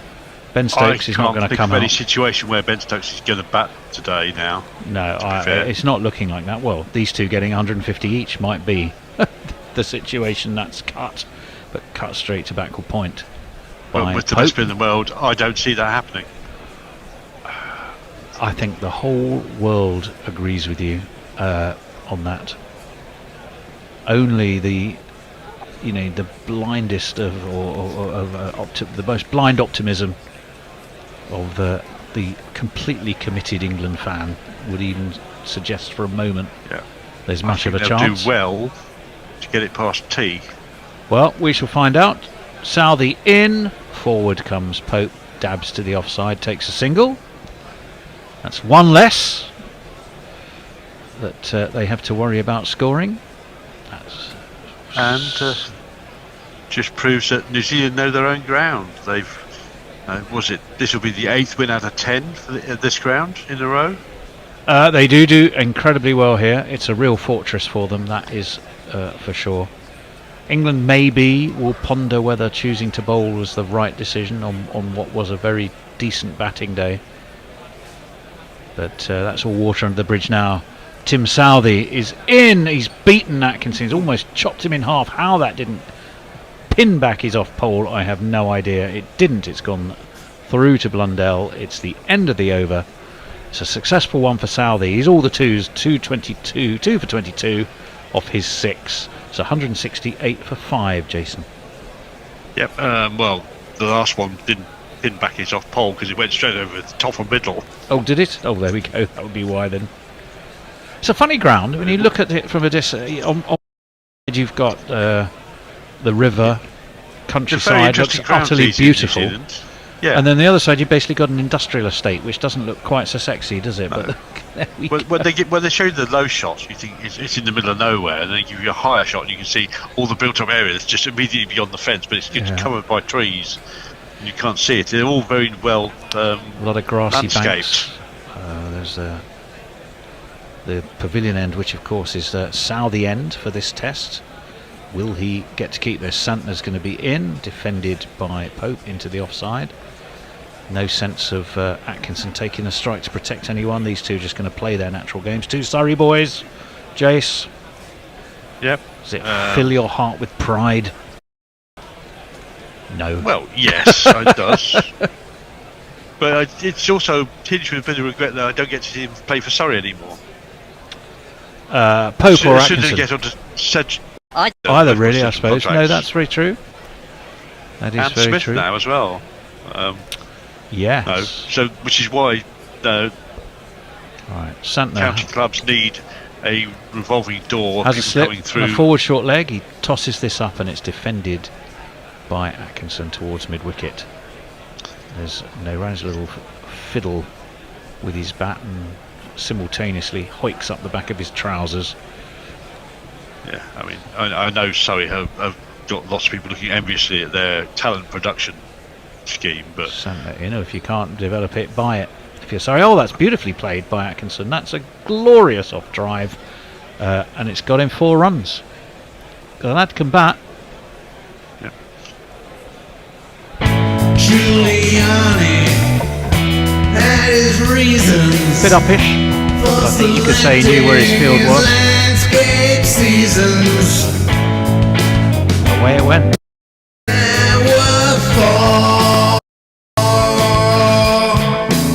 He's not one of life's smilers, though, is he, Gus? On the wicket comes Santner, gives that a real tweak. But it's well defended in front of his off stump by Atkinson. And there is no run. 173 for 5, England. Let's have a look. What is that target reduced down to now? This one's driven again, driven away through extra cover, driven away for 4 by Gus Atkinson. Well, he's taking the right approach. You might as well have some fun. That's what he's thinking. And having said he very rarely smiles, he gives a big broad grin and a punch of the glove to Ollie Pope. And well, he might, because that was a very good shot indeed. And the target now is about 481. I think that'll reduce by 4 to 477. My maths is right. Santner in, he's dragged that down. He's been pulled by Atkinson out to mid wicket. It's 4 more. It was a horrible ball. Santner won't look back on that with too much pleasure. Yep. Atkinson will, though, because he played it beautifully and got himself 4 runs. Yep. There's not one boy for me, I must have 2 or 3, I need 4. And I think we do have some messages. We do, just after a brief flurry of runs from Atkinson, we have a brief flurry of messages. Mog says, England aren't even scoring fast, and then follows up with, this is bullshit. Lockie says, this is a crucial half hour. I would say it's if from New Zealand, they're hoping it's a crucial last half hour.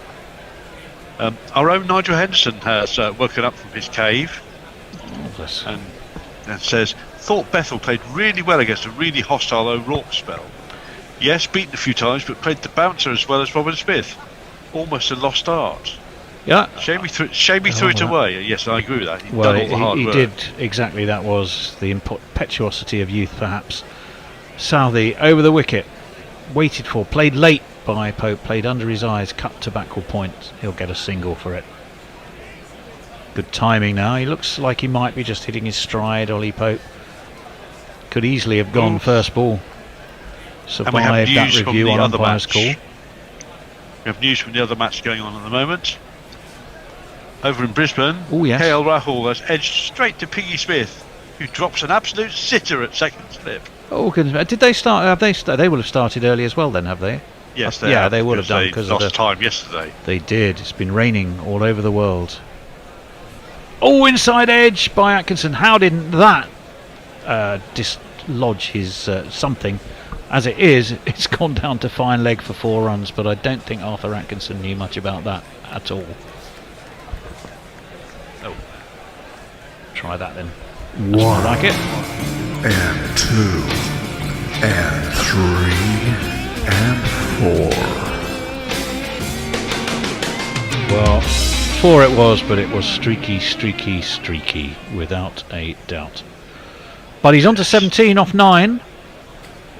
Those 3 consecutive boundaries. He just added another rather streaky one there. He's facing the retiring Tim Southey, and he defends this very competently out towards leg, and there's no run. 186 for 5 for England. It's a forlorn chase. It's an unlikely chase. It's a chase they're almost certainly going to have to make without their captain. Actually, when we saw him earlier, sat watching, he was t-shirted, sunglassed. He looked more like a man who, he definitely looked like a man who had very little intent of thinking he was going to be batting today. In comes Southey, that big collar of his flapping. And that is defended out towards mid-off, no run. Not quite the collar of the... do you remember Glenn Turner, Jace? Slightly before my time, had but I know that he big used to collar turned up. play with a very turned up collar. He did. Southey's got a much smaller collar, but still somewhat... Well, it's rather turned up on one side. In fact, to be honest, unless it's deliberate in some way to protect him from the side of where the sun's shining, it just looks like it hasn't been particularly well ironed, to be honest. Yeah. This one is defended into the ground by Atkinson. No run. Latham comes in from short mid-wicket. 186 for 5. The last ball of the 37th over. We've got what's probably 6 minutes before lunch. So it should be the end of this over. Might get 2 in if one of them's Santner. I'm sure New Zealand's interest to want to get them in. Remember, we had the extra half hour today. After all that time was lost yesterday. Didn't disrupt New Zealand too much though, as that one's worked off his legs by Atkinson towards mid-wicket. And they take a single. Oh, he's pinched the strike, the cheeky devil. He's on 18 off 13. Pope is on 12. It's 187 for 5, Jason. Ashley Partridge asks where Stokes. Well, he's keeping his legs up and resting the hamstring that he pulled yesterday. And Lockie says, that's Mr. P to you, my Ank. Oh, there's a bit of... Alex Bandon says, we all get destroyed by the Aussies. Ashley Partridge says, Tim is like the Tid Man. Are you saying he needs a bit of a heart? Oh, that Tin Man, yes, I'm with you. Right, it is going to be Mitchell Santner. He's going to be bowling his 10th over. He's 1 for 57. Remember, he got Joe Root. Am I right? Was it Joe Root he got? Yeah. Yes, he did. Root sweeping. On review. Turned a fair bit more than I thought. Yeah, well, I think it fooled us all. I think it I thought it was more than going any to of us slightly thought. and hit middle and leg middle. There's been a man sent back. This is going to be interesting. It's Atkinson, and there's a man sent back on the sponge at deep backward square, and Santner immediately tosses it up to leg. As it is, Atkinson just pushes it to the man at forward short. You sense there's a bit of a leg trap being set here. Will Atkinson throw himself into it, or will he be too wise? We shall find out, but it's definitely likely to come into play. That one's thrown up again though, just defended by Atkinson. I mean, when you know, I'm not even sure these days. You think I'm going to play for lunch, or I'm going to play for, you know, the close of play. If it's there to be hit, you hit it. Whatever. That's defended in front of his off stump by Atkinson. Santner, of course. We said is no way in the world. This was the first day, wasn't it? End of the first day. No way he's going to hit that for 6. Last ball of the day. He wants to be there tomorrow. No, he didn't. He absolutely launched it over long off for 6. Oh, that's beaten him. Atkinson, big front forward, and that really did turn. You could hear Jason purring with delight as he watched it's the lift more than anything else. Well, he's tall. he's got so many of the qualities that England crave and are looking for in Bethell, of course. That one's well defended by Atkinson, i.e. tall, and he gets pace, gets bounce as well as some turn. And he got both there in good order. Let me see, are they going to get one more over in? They might just do. It's the last ball of this over from Santner. He throws this up. It's defended by Atkinson to mid-on. And I'm not sure the body language of New Zealand suggests they're scurrying to try and get the over in. What is the actual time? Oh, they should do. No, they've got time. They've got 3 minutes, so they don't need to scurry. They can take their time. They'd probably love to send Tim Southey into lunch to dine on another wicket. Yep. Which would leave Ashley a fiver Partridge still in play for him. Yep. Ashley Partridge says Gus should open the batting, not Crawley. He's very much a Gus fan. There's several messages in the same name. Crawley gets 0, Gus gets 35 every game. And Nigel Henderson says, as I replied to the Gula Cricket WhatsApp group earlier, this England team would be a half-decent team if they had more than a brain cell between them. Stokes bowling himself into the ground worked well. ... Hashtag sarcasm. Well, yes. There is a feeling they were bowling to a dry rehearsal or a dress rehearsal for the Ashes when instead of the game they were playing. That one has hurried Pope, who I think was looking to work it to leg. He ends up getting a bit of bat and a bit of pad. And no run at all. Well bowled by Tim Southey. Yeah, it's big inside edge onto pad from Ollie Pope. I wonder what Southey, at the moment all he's doing is concentrating on the job in hand. The job in hand is looking to remove Pope. I only hesitated because I was trying to avoid putting the words job and hand too close together. As that one is driven sweetly away, but fielded by Matt Henry, the nemesis of Zach Crawley, diving to his left at mid-off. So 188 for 5. We've got probably 4 balls left of the morning's play. A morning where England have lost 3 wickets, so you'd count it as very much New Zealand's. Feeling, Jace, that it's just about taking time. Yeah, just about when now, I think, rather than it's feeling if. like that, isn't it? It's feeling like that.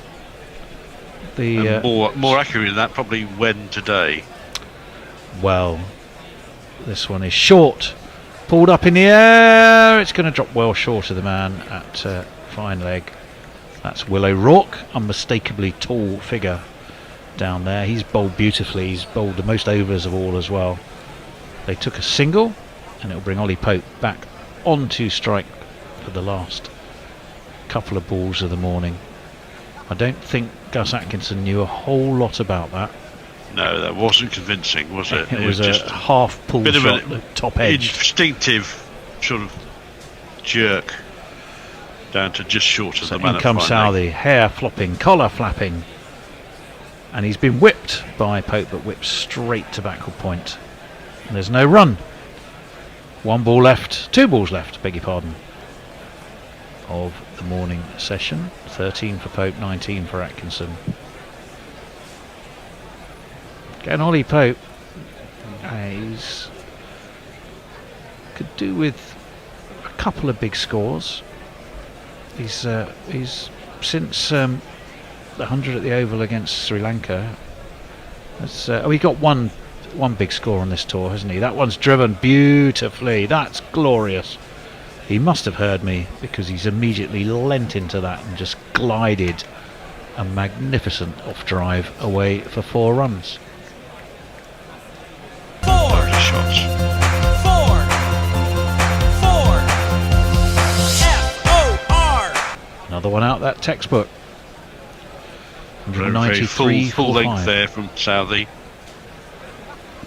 I'm concerned about the mystery of Ian Forth. What's happened? Has his bookshelf fallen on top of him? I hope not.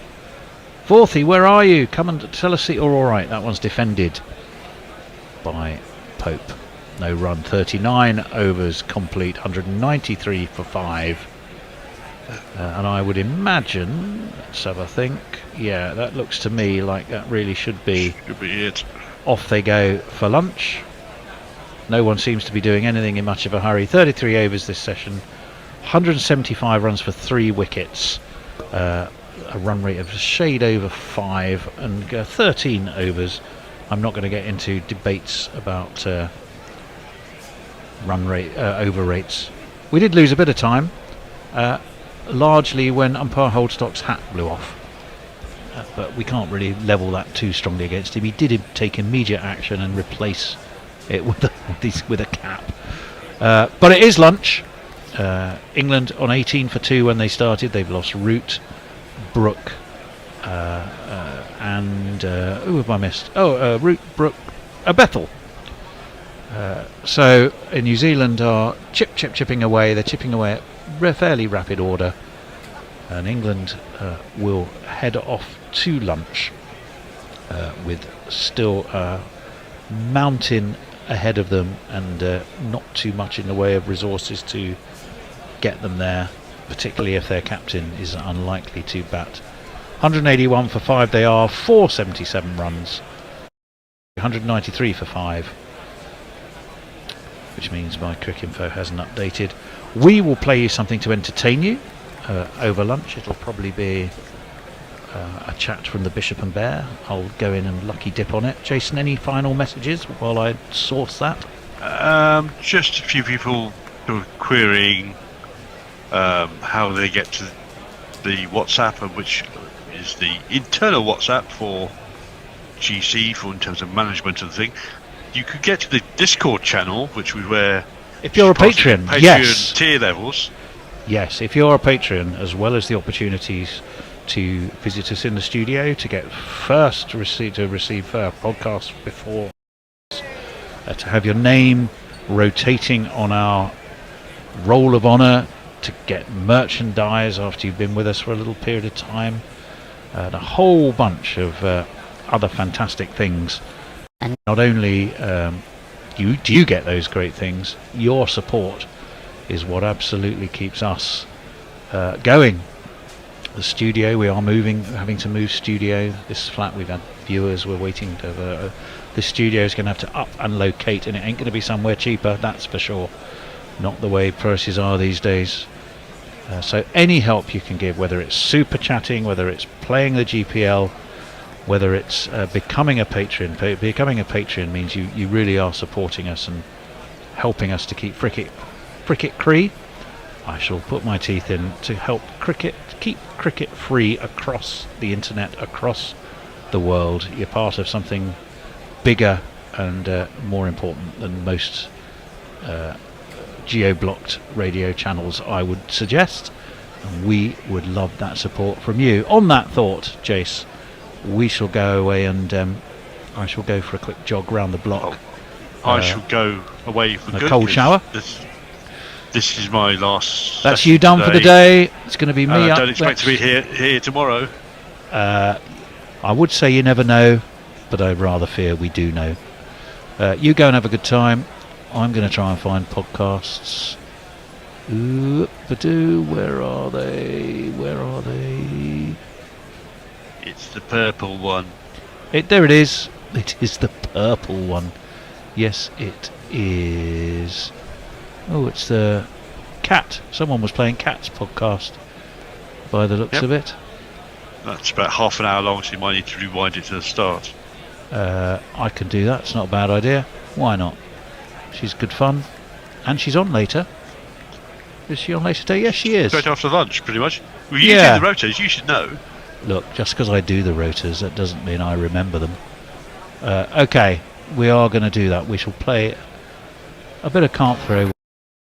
Whether you're screaming from the stands or the sofa, Virgin Bet has even more for you to shout about this season. Because we're giving you a totally free bet builder on a selected football match every week this season.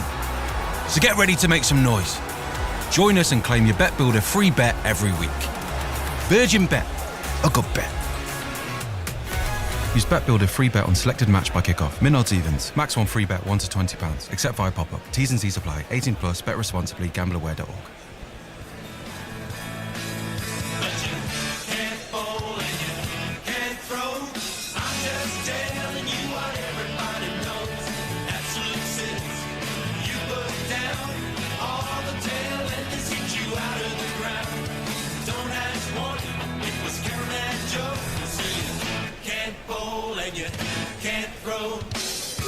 In a week where the Melbourne Renegades won the WBBL, and this somehow isn't a joke, this is Can't Bowl, Can't Throw.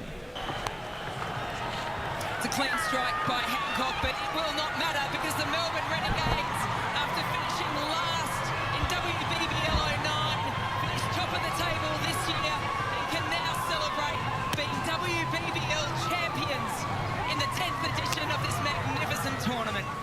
Yeah, it's always a great moment when the fielding team are embracing in delight as the ball clears the road for six. I think that was my highlight of that particular final. A little bit too little, too late. But anyway, you're here with Kat Jones and Dan Libke and the Melbourne Renegades, and Mel Jones calling that moment. And they won their first WBBL title, and the season was such a roller coaster. They went from last to first place. They stayed on top of the table. Yeah, such a great final. Yeah, so they were last year. They lost, I think, their first 2 games this year, and they've lost 3 out of 4. Then they won 6 in a row to win the title. So what were some highlights of the final? At the very start, I think I tweeted out that we were only 3 wickets down after 5 overs, so it was better than I was expecting. Yes. I think one of those wickets was that dot and run out. Yes. Her bat stuck in the ground when she was trying to slide it. She wasn't going fast enough. Obviously, you need some momentum when you're trying to slide your bat. So a good reminder for all young cricketers, never slide your bat. Yeah. You always plonk it down. I'm sure that's the rule. That's the rule. People teach you. Yeah. So as I mentioned, an early collapse. But, you know, they were very good at recovering. They'd done it so many times during the season. They knew how to do it in the final. So the middle order just came through and off they went. Yeah, so Hayley Matthews, I think she got 69 not out. 69 she was eventually dismissed, but she got them to 9 for 141 from their 20 overs. They batted so deep this year, which helped them. And then it was the Heat's turn to chase, and they lost a couple of early wickets before the rain arrived. Yeah, the Harrises, were they the early wickets? One of the Harrises was out before the rain, and then one was out after the rain. Yeah. So Laura and Grace both out for Ducks, which certainly helped because they've run down their total. Well, of course, because the Heat are so good at this in finals. Jess Jonathan in particular seems to be an expert at winning WBBL finals, and she was the one who was smashing sixes at the end. But anyway, the Renegades held on. They were chasing some kind of Duckworth-Lewis revised total. They didn't make it. Yep. And, it was really incredible to see. We were so excited because this is our team and it never happens. Yes, it definitely doesn't happen. And I just like they were such a strong team. They could effectively handicap themselves by removing Deandra Dotton from the batting lineup and still comfortably win. So. Yes, indeed. It is sad, though, that the season's over, although we do have the men's cricket to keep us happy. But all of a sudden, the WBBL's finished. It's such a whirlwind, isn't it? There were some fabulous moments, particularly for the Renegades. I mean, we love our captain, Sophie Molyneux. Yes. She's such a delight. She's you really have to try hard to make her smile, and she's got a beautiful smile when it happens. And she's so good at the captaining that she really concentrates and does a fabulous job of it. Yes, but particularly at the bat flip. I did enjoy one of the earlier matches where there was a bat flip, and both brands of the BBL, the men and the women, instead of heads or tails and a coin toss, they did a sort of bat flip. And Sophie wasn't putting up with any of that. She was just like, nah, I'm calling heads. Yep, unicorns. What? Yep. Yes. Very funny. And then we had the Heat, Lucy Hamilton, who was a fabulous young fast bowler, and she took a 5-wicket haul. Yes. And she was the youngest one to do so. She's only 18 or 19 now. Yeah, 18 and a half-ish. Yeah. And I remember when she first started playing for the WNCL, because I was commentating, and she was only 15. Right. 15! So another one of these brilliant baby players coming up through the ranks. Yep. They don't seem to get the stress fractures, the women. No. So that's good. And I guess the other thing I noted about the WBBL, it's probably a good sign that the male viewership is increasing when you get a plethora of Ashley and Martin ads before each game for replacing your hair. That's right. Of course, Ashley and Martin do women's hair as well, but I'm sure 95% of it is men's hair, so that is great. Yes. And of course, as always, we have a have a poll for the podcast. Oh, from the last podcast. That Yeah. must have been like last year, was it? Something Yeah. like that. So the was, should the New Zealand men and women's cricket sides each be split into two teams, North Island and South Island, to give other nations a chance of competing with them? This was in the aftermath of their 3-0 triumph over India for the men, and of Yep. course the women winning the World Cup. And what do you think the responses were for that one? Oh, just yes. No, actually it was yes. 45% of people said yes, make it fair by Yeah. splitting them up. 55% said no, let them dominate. Aha. Well, that is probably the right answer. So this week's poll is, should the Melbourne Stars be relocated to another city, e.g. Canberra or Alice Springs, given the Melbourne Renegades' dominance of both the BBL and the WBBL? Oh, that's a good idea. I mean, they could be relocated to New Zealand. Yeah, probably. That would even out New Zealand. This is the part of the show where we discuss the cricket news of the week. Lots of stuff going on in the world of cricket, but we just have time to cover the first two tests of the Border Gavaskar Trophy. And there's 5 altogether, so we're not even halfway, which feels fantastic. So the first test, what were some highlights from that? We're not going to go through the entire No, we're thing. not going to go through them in great detail. But India smoked Australia. Fantastic. Even though India was bowled out for 150 on the first day. It was basically Bumrah. It was all Bumrah. Yeah. So they bowled out 150. Captain Bumrah. Captain Bumrah, that's Yeah. right. Giving us that glorious hashtag of come v bum. Yes. Anyway, we are enjoying the cricket coverage and interaction on Blue Sky. Come and join us. If you're watching the cricket, got your phone out, and you want to just have a bit of a chat, there's lots going on there, lots of informal chat, which is like the early days of Twitter, and it's really fun. Yes. Yeah. So some other highlights of that first test: Marnus scoring 2 from I think it was 53 balls in his first innings. Just a wonderful piece of nonsense. I'm not going to play a shot at anything from Marnus. Oh yeah, fantastic. And we had some silly commentary antics, of course. Warner beginning his commentary career with a bit of a bang, and having a little bit of trouble knowing what suits him when it comes to what he should be wearing. But anyway, that's and lots of comments too on his ability to commentate, which I'm sure will improve over time. And then Fox also had some kind of, I mean, some people were watching Channel 7, of course. If you're watching 7, you're missing out on the Fox Halo. Oh my God, the stupid technology that they've spent millions on. Nobody quite knows what it is. It's something like some kind of 3D. Yeah, it's not thing. really. They just freeze the shot and then they rotate it around in 360 degrees so you can see every angle of the batter. It's not particularly interesting. It's a bit like Spider-Cam, but if it was buzzing around your head in a very annoying way. Doing a 360. Yeah. So anyway, it didn't seem to really help, except, of course, the Halo was perfectly suited to Rishabh Pant, who does 360-degree shots most of the time. He definitely does, yes.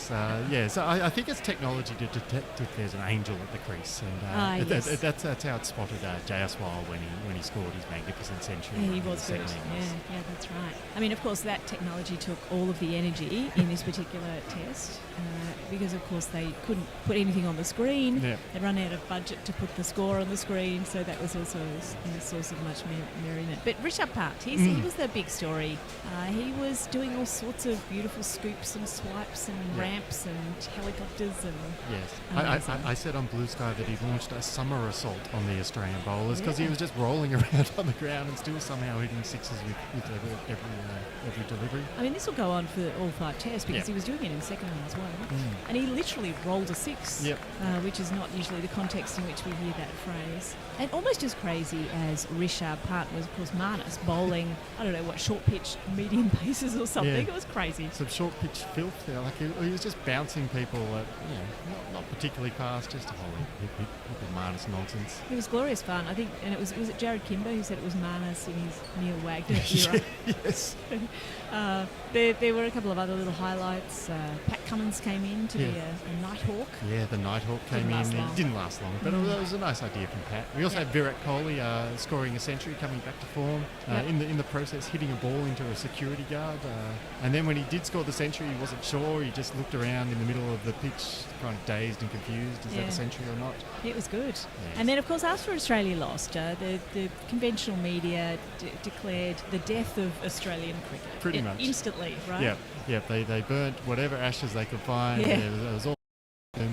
Michael Vaughan was just like, team in obvious decline, slack, unchallenged, poorly motivated, and perhaps ignoring the fact in the last 18 months they've won a World Test Championship and ODI World Cup. But apart from that, terrible team. I'm with Vaughan on this memory of what the hell did we do in the last series. I cannot remember. But anyway, I do remember that we have been winning Australia. Even Adam Gilchrist went a little bit weird. He basically at one point said, "Have you ever seen such a despondent team of resorting to those tactics?" And he was referring to Marnus's negative bowling at that point. And I distinctly recall Shane Warne coming around the wicket and bowling a negative line against England in 2006-07 when in Adelaide when they were dominating Australia. And if Gilly's got poor memory, because he was keeping. There. He was definitely there. Yes. To catch those balls. So yes. Yeah. Anyway, now after the first test, of course, then that test was over, and India then went off to have their warm up, which was crazy to do that in the middle of the series as well, versus the PM11. I think you'd it was definitely a cool down because it certainly didn't help them improve because they lost a wicket the very first ball of the second test. It was a cool down. They weren't even trying to warm up. But anyway, yes, Stark, of course, loves doing this, the wicket first ball. And again, India all out for 180. Yep. But that was a mistake from Australia to get them all out because it meant the openers, these poor openers, poor young McSweeney, was forced to confront Bumrah under lights with a new ball. I think Cummins should have declared it none for none after they bowled them out for 180. Let them bat again, attack them with the new ball under lights themselves and see if they could bowl them out. And during the day, potentially. Out on that. Anyway, they survived though. I mean, it wasn't a big deal, but we did lose the lights. Yes. And that was fun as well. Yes. The lights went out and then they came back on. Then a little bit later they went out and came back on again. Yes. And you had a theory about how they needed to deal with this? Well, someone did, in fact, run out a box of light bulbs that were, 19 overs old at some point. So they had a look at them, they weighed them up, they decided, all right, this one's probably like for like light bulb. Exactly. But the lights going off and on also seemed to somehow reboot Marnus because the next day he batted like the Marnus, like he actually batted properly. Looked great. He was hitting the ball through covers, scoring boundaries at will. Also had, of course, fabulous century the next day. And the other thing that was a talking point was Mitch Marsh, who decided to walk. Yes. Just proving he is the nicest guy. He is definitely the nicest Australian. He really should be part of the New Zealand team. Just from this, but he didn't even touch it. I mean, walking for one, you don't hit. Yeah. It's a way to avoid being dismissed by Bumrah. Yeah, I think he's just planning ahead there. Yeah. But we did have the scare of a Bumrah going down once he got the new ball. He went down with what looked like a groin injury, and everyone's like, "Oh, this will be a big loss for India." Because in the second test, he was pretty much the only one who was any threat. Yeah, but it was just him faking out. You need pickle juice. It was just a cramp. He was I want Bumrah. I mean, I'm juice. desperate. We have to have Bumrah in the third test, particularly the fourth test, which is at the MCG. I want to see Bumrah. Yeah. So this time it wasn't Marnus trying to bounce out the Indians. It was Cummins. Yeah, a bit of an upgrade on the threat level there. That's right, an upgrade because he was successful. So that worked out well for Australia. They've won the second test, and it turns out all the panic after the first test, the Australian men's cricket team didn't suddenly become a group of squabbling, infighting, drooling idiot blitherers too woke and pampered to ever play cricket competently again. Yeah, so but they are woke though, aren't they? They are definitely woke because they do have. We overheard them singing their new climate change approved team song. Yeah, you're going to sing it for us? I will. You do not know the tune. No one knows the tune of this because they don't sing it. They yell it. There's no tune. There is no just tune. Nathan Lyon yelling and everybody else joining in. So it goes, under the Southern Cross I stand, a solar panel charger in my hand, coal-powered electricity rightfully banned, Australia, you self-sustaining beauty. There you go. 1-1. Can't wait to get you to the gather. And I wonder, we lost the Fox ticker in the first test, the lights in the second test. What will we lose in the third test? Do you have any theories? Oh, maybe we'll lose the third umpire entirely. Maybe they'll try and go upstairs and they'll just be like silence. Call waiting. They'll just go to his answering machine or something. Yeah, you have called Richard Kettleborough. Please He's leave. not in right now. Yeah. Please leave a message and he will come back with an umpire's call at his earliest convenience. I mean, I'm not even sure I have a voicemail message on my phone anymore because no one leaves. Yeah. But it feels like Richard Kettleborough would have a voicemail. very sensible. Anyway. So did you have an idea for what might break down? Look, I just think we'll probably lose a day to torrential rain in Brisbane. Yeah. Anyway, Bumrah won his test and Rohit lost. So should Bumrah captain the third test? Definitely. Please support capitalism by checking out these sponsors. All right, as you know by now, I have a new book. It's called Best of the Best, the outrageous unofficial history of the Allan Border Medal. And so it's a story of the best players in Australian cricket, both men and women, and what they did in the years that won them the awards. So it's a good way to reminisce about some of the great moments in not just the last 25 years of Australian cricket, but the history of Australian cricket, because I went back and reverse engineered who would have won the medals in previous decades. So I did find my book at the airport while I was travelling a couple of weeks ago. It was inexplicably in the biography section, so I wasn't quite sure what I was doing there, but I guess it's mini biographies, so maybe that does count. Anyway, if you want 37 mini biographies of the greats of Australian cricket and the years and decades when they were at their peak for the price of one normal biography, that's a great deal. So you can get that by going to leaguecricket.com/best of the best. This episode is brought to you by Pepsi Max. As women's football goes from strength to strength, Pepsi Max want to help inspire the next generation to even greater success. So, just like they are with the Men's League, Pepsi Max are proud sponsors of the US Champions League. And Pepsi Max are also supporters of inspiring players like and Leah Williamson, who really help showcase what can be achieved in the sport as it reaches ever higher levels. Pepsi Max, thirsty for more. You know what that is? An ice-cold beer. What's different? It's Budweiser, the perfect beer for party season. Best enjoyed with your best buds. Cheers to that. Budweiser, like no other. Please drink responsibly. For the facts, visit drinkaware.co.uk. This holiday, Amazon brings you an unmissable month of festive football. What a fantastic night of football. Including 10 Premier League games. It doesn't get much better than that. And Tuesday's UEFA Champions League must-watch match. The biggest live games from the biggest leagues, all wrapped up. It's on Prime. Let's play. Are you smarter than a 5th grade cricketer? All right. Time now for the quiz, and I've got another quiz for Kat. Uh-oh. So I have noticed in the past few weeks as the Christmas season looms, don't forget to buy Australian Cricket's Best of the Best by Dan Lipke out now, or the 100 Funniest Moments in Australian Cricket, also by Dan Lipke out now. Yeah, there is a lots of games and things to buy, gifts to buy, and a lot of Monopoly versions of cricket, I've noticed. Oh, so there's lots of Monopoly fast food. I don't know why that is. Yeah. But there's also Monopoly cricket? Yes, so there's rebranded versions of Monopoly or cricket. I'm going to read you 4 different Monopoly versions of cricket. And you'll just have to tell me whether it's a real version of cricket-based Monopoly or not a real version. Just to throw you off a little bit, I'll read a fake rule from that brand of Monopoly, just to see if that works. So all the rules are fake? All the rules are fake, but 2 of the actual brands are real. Right. You just have to tell me which ones are real and which ones aren't. So the first one I have here is IPL Monopoly. So here's the tagline for this one. Experience the thrill and excitement of the Indian Premier League cricketing extravaganza as you compete to own the most valuable franchises and iconic stadiums from the world's biggest T20 league.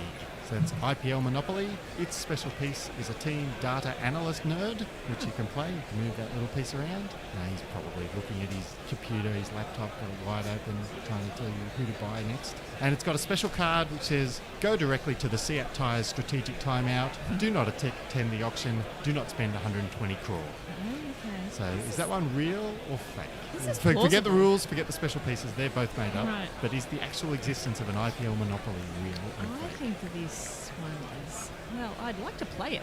It sounds like a good game. I think it's fake. It is fake, yes. It's a shame. I'd like to own Kume Supergiant card. Yeah. Build some It'd be motels a on good way there. of collecting. Yeah. And you'd build players, wouldn't you? Yeah, I guess so, yeah. All right, let's try this one then. This one's Shane Warne Monopoly. This version, according to advertising copy, includes unique features that reflect Warne's life, such as a nod to his love for baked beans and golf. So it's got a special piece as well. You can play with a half-smoked cigarette in an ashtray. That can be your piece as you go around the board. And it's also got a special rule. If you roll double sixes on your first roll, that's called the roll of the century. And once per lap of the board, you may reminisce about it to collect $50 from the bank. So again, the rules, the piece are fake, but is Shane Warne Monopoly a real thing?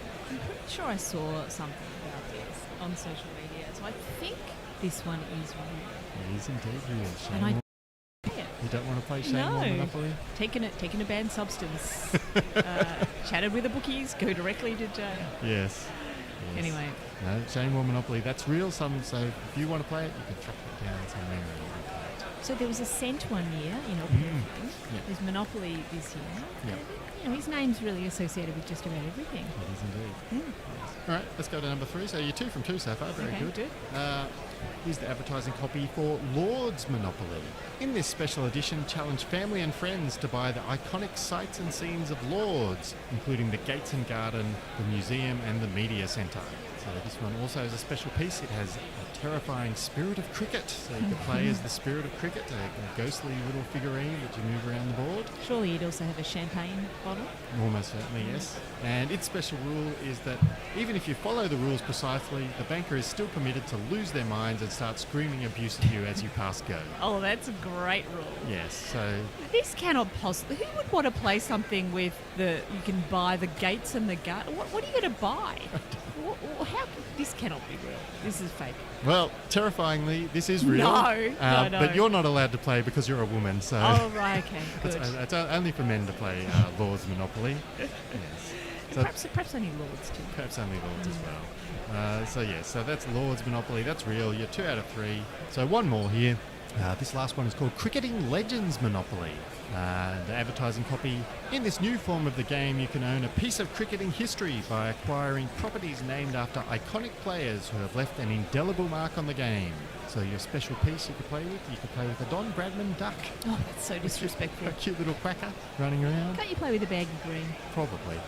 Yeah. And the special rule for this one is if you collect the entire Fab Four, Crawley, Williamson, Smith and Root, you may build a special hotel if you can successfully trick your opponents into an argument about their relative ranking. Oh, that should be quite easy. No, I would have thought so, yes. Yeah. So is that one real or not? Again, pieces and rules aren't real, but is there a Cricketing Legends branded Monopoly? There should be, but I'm going fake on this one. It is indeed fake, yes. No Cricketing Legends Monopoly, although of the 4 options there, that's probably the one I'd be most interested in playing. Yep. Although, admittedly, Monopoly is such a terrible game, I wouldn't want to play any of them. It is a tedious game, isn't it? Yes. I don't think I've ever played Monopoly with you. No, and we have there's a better good games. reason for that, yes. Yeah. We have much better games, including, speaking of games and speaking of Christmas, you can go to my online store, leadcricket.com/store, and I do have a game called It's Just Not Cricket you can play there, or you can also play a role-playing game called Sloggers and Sledges. So it's 2 games. Much better. Much than cheaper too, so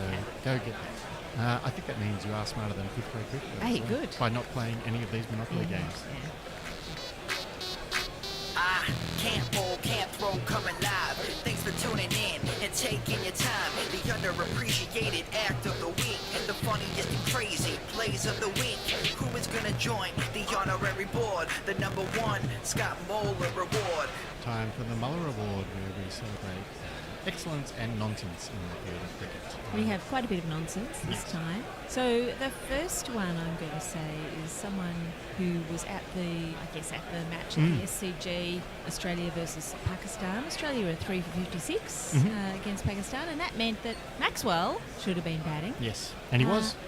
And this was spotted by Naveen Razik, who was there at the ground, and the scoreboard showed Maxwell was 2 not out, but he was batting alongside Maxwell, who was 2 not out. Double Maxwell. Maxwell. Yes. What a next level Maxwell ball that Yep. is. That's great. That should happen at every match. Of course, nobody remembers that series at all. I have no memory of Australia playing What year was that? it was a few weeks ago. Pakistan played Australia in ODIs and T20s. For a bonus point, can you tell me who won either of those series? Oh, look. No. No, no one cannot. knows. One of them was won by Australia by clean sweep. Yeah. But I have no idea which one. Yeah, they won the T20s 3-0. They were thrashed in the ODIs 2-1. Who remembers? Yes.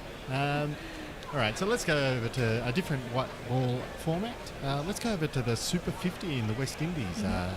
That's a local domestic one-day cup game over there. And the final of that one had no winner because a press release came out from the West Indies Cricket Board stating that the two captains did not show at the toss. So that's very strange. I'm sure there's much more to it than that. I didn't have the time or interest to go into it. But we don't know the politics of this, but you would think that the strange. final was the most hotly contested match of the season, but maybe not. Yeah, if I were captain of one of these teams, I would have gone up to the other one. Oh yeah, definitely not going to show up at the toss. We won't show up. Solidity, brother, and then show up and get the prize anyway. Fantastic. Yes. Anyway, we are having another wonderful tournament, Australia playing India in the women's ODIs and other various formats. Yep. In this case, in one of the ODIs, Australia had an innings timer that said they were 10 minutes behind on their over rate, but the timer read 01:60 for some reason. No one knows what. No, I've been thinking about this on and off ever since first saw it on the screen. I have no idea what 01 does it mean. 1 minute and 60 seconds. That's too it drove me insane. I've got to get it out of my mind, and yet I put it into the podcast. There is no explanation, and now you will never forget it again. No. If anyone knows why, please send us a blue sky. Yep. Next nomination is South Australia in the Sheffield Shield. Tasmania were chasing 429 and they needed 4 off the last ball to win. So that's a massive run chase. They just about got there. Instead, South Australia ran them out off the final ball. Instead of coming back, instead of just running as fast as they could to get as many runs as they could, they kind of dithered and hesitated and would run out trying to get the second run, which wasn't enough to win anyway. It was the equal tightest Shield victory ever in terms of run.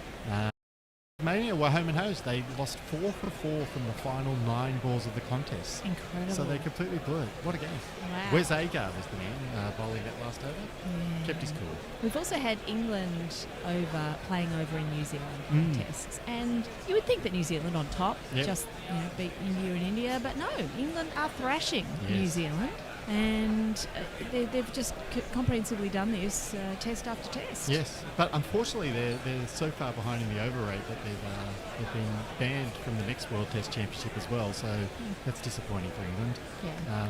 Basically the next Test Championship final are just going to be the two teams who are the fastest at bowling. That's how it should be. Yeah. Just if you can get through 100, 120 overs in a day, just bowling all your crappy spinners, basically that means that you should be in the final. Maybe that's why Pat Cummins is giving Marnus more overs. How quickly does Marnus get through his overs? Pretty quickly, yeah. Good thinking ahead from Pat. So anyway, because England were fined again, lost some more points. So they're going backwards. Ben Stokes got on Instagram and he complained. He said, we were fined, but we finished the game 10 hours early and we still got fined. So he's also refusing to sign post-match documentation. Because and he's been doing this apparently since the 2023 Ashes, because the ICC won't respond to his concerns about overrate fines. So no autographs for the ICC from Ben. He's hitting them where it hurts.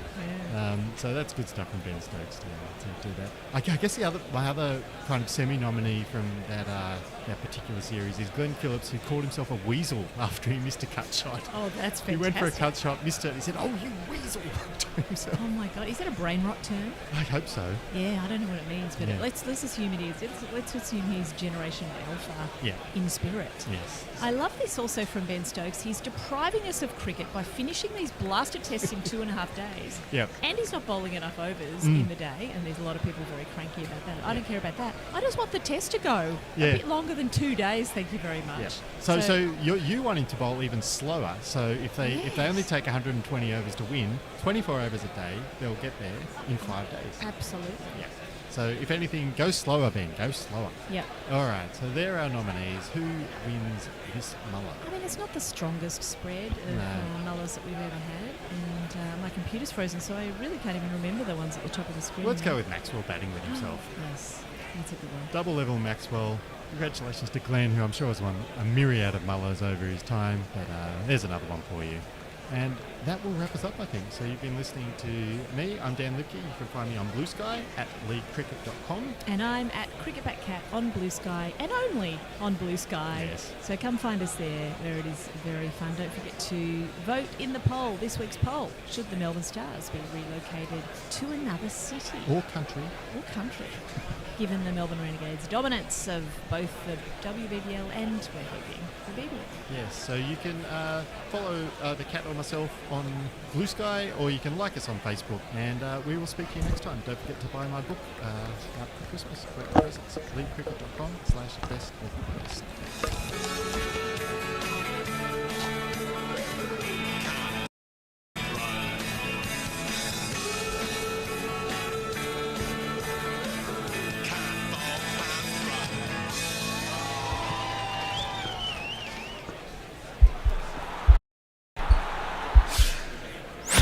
This podcast is part of the Sports Social Podcast Network.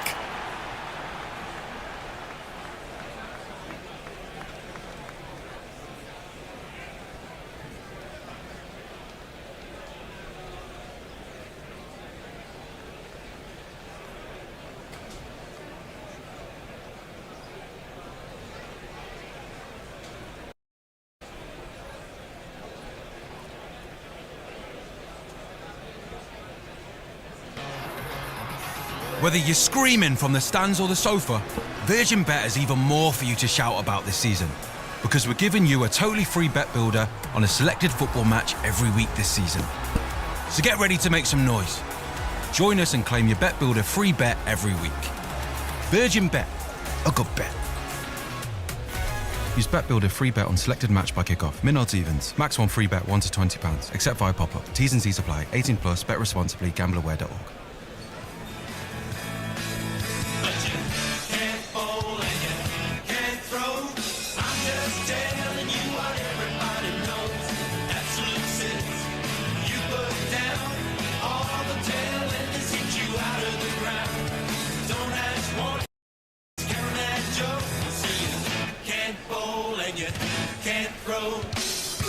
In a week where the Melbourne Renegades won the WBBL, and this somehow isn't a joke. This is Can't Bowl, Can't Throw. It's a clean strike by Hancock, but it will not matter because the Melbourne Renegades, after finishing last in WBBL 09, finished top of the table this year and can now celebrate being WBBL champions in the of this magnificent tournament. Yeah, it's always a great moment when the fielding team are embracing in delight as the ball clears the road for six. I think that was my highlight of that particular final. A little bit too little, too late. But anyway, you're here with Kat Jones and Dan Lipke and the Melbourne Renegades. And that moment, and they won their first WBBL title, and the season was such a roller coaster. They went from last to first place. They stayed on top of the table. Yeah, such a great final. Yeah, so they were last year. They lost, I think, their first 2 games this year, and they lost 3 out of 4. Then they won 6 in a row to win the title. So what were some highlights of the final?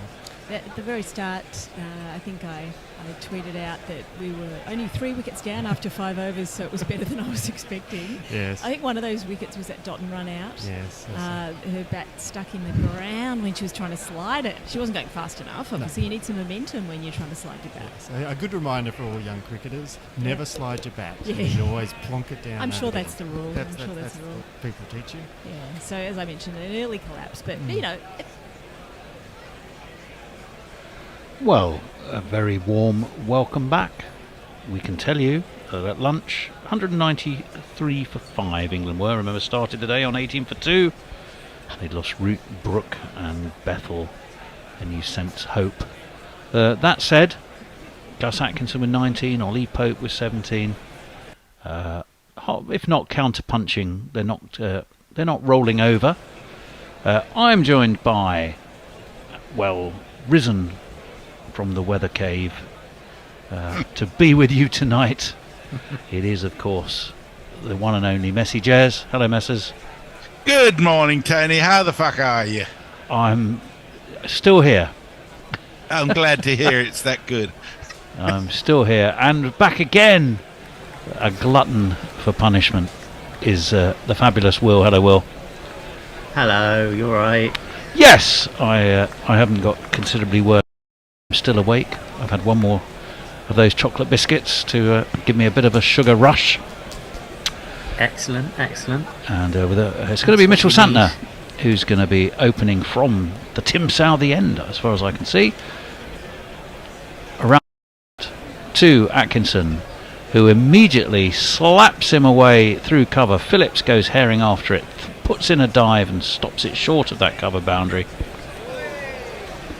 And they will come back for 2, and it's 195-45. So England off and about their work early in the afternoon session. Well, as early as they could be, really. Indeed. But he got on well. I say it's not pretty with Atkinson, is it? It's not fluid, and yet that was a really good shot. That one's well defended. Big front leg forward, no run. Doesn't matter how you get them. Well, they don't draw pictures. And other cliches apply, of course. We're in the 40th over. 195-5. There's a slip and a forward short leg as he's tossed up by Santner, off driven straight to mid off. And he'll get himself another single. He'll move on to 22. 2 ducks on a pond for Atkinson, and the Bishop of Rome will see his first post-lunch action. I should point out that we do have cliches for sale. You can super chat us and request us. We can come up with any cliches you like. Oh, that's beaten everything, I think. I'm not sure Pope got anything on that. It's gone down. Yep, it's 4 buys, says the unmistakably rotund Ashen Raza. And it's 4 of these.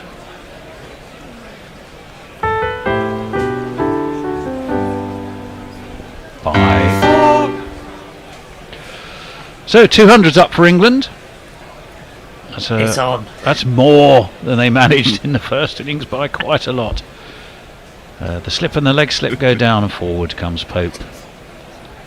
Santner ambles really to his left.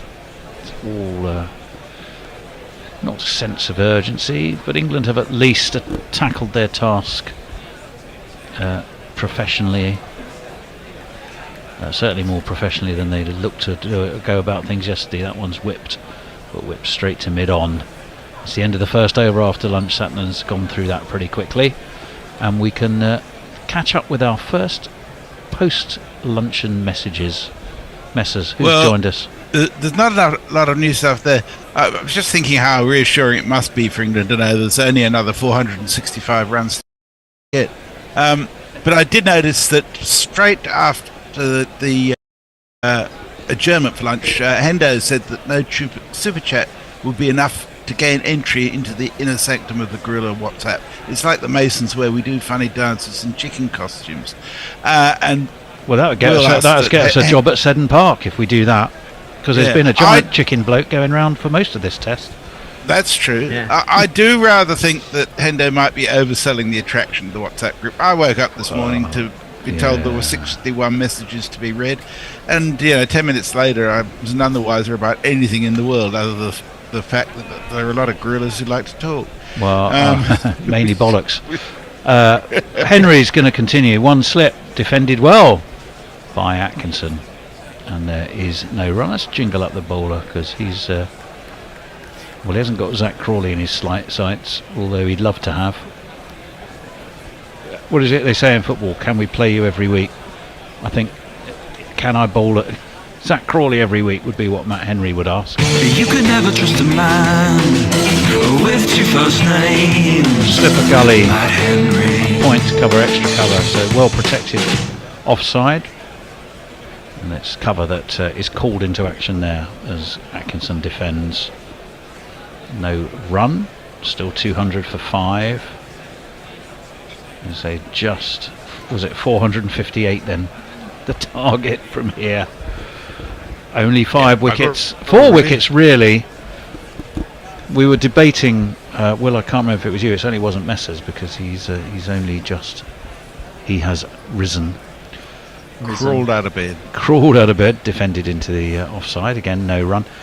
At what circumstance might Ben Stokes hobble out with his dodgy hamstring to bowl? 100 to get, maybe? If we're like, you know, if there's 1 wicket to go and we need anything under 100, I think he'll come and have a bit of a smash. I thought 150. You underestimate his self-belief and stubbornness. Yeah, but I think probably they'd already be like Nathan Lyon and bat no matter what. Well, that was true. That was worked off his legs by Gus Atkinson, backward a square. They take a single. 201 for 5. Yeah, we all remember Nathan Lyon's heroics at it was Lords, wasn't it? Yeah. Yeah. As they ended up winning that game. Don't forget, Australia. Yes. Or morally, maybe not. Some would argue. Don't get scared there. Well, I've long since come to terms with it. Sorry, Will, you were saying. Oh, I don't know. I was going to say I've rewatched the documentary that they did. So it's all quite raw for me. That's well defended into the onside, no run. But actually, it was interesting in that documentary how Nathan Lyon made it quite clear that he was never even contemplating not batting. There was no way they were going to stop him. Good for him. Yeah, that's true. I love Nathan Lyon. I think he's great. Yeah, well, it's interesting when you pluck these guys out of their, you know, the way we know him, which is bowling for Australia or New South Wales. That one's was a horrible half flick from Pope, who had the ball off the bat, nowhere near it. The rest of him, one-handed. It's gone through to Blundell. It's the end of that Henry over. 10 completed for him. Yeah, that was a horrible shot, wasn't it? What was I going to say? Oh yeah. Anyway, he turns up at Lancashire and he's suddenly Jimmy's best mate, and he's Mr. Nice Guy. And I would always say, think they are best. If you hear Jimmy's side of it, well, I think it's very much. Can't shake him off. Right, this bloke's really annoying me. I hate that he's nice. Well, it's 201 for 5. I will say one thing, is that when I went to the SCG, was it 2019, wasn't it? Crikey, so it's best part of 5 years ago. And the barrel of bullshit. And the barrel of bullshit, as we'll wait for Henry, in no way associated with the barrel of bullshit, because he's bowled pretty well. That's defended, though, by Atkinson. As all the other players went in for tea, the one who stayed out chatting to the kids, signing autographs and mini bats, and just generally being a nice guy for really an approachable bloke. guy, it was Nathan Lyon. That's launched high by Atkinson. Yep, that's gone all the way down on, and I'm pretty sure I just need the confirmation that it bounced over the rope. Messers, do you reckon that bounced over the rope? I think so. Yes. Yeah. There we go. Oh, we've got, and the Colonel has appeared. Yeah. Where did that come from? Well, it looks like anyway.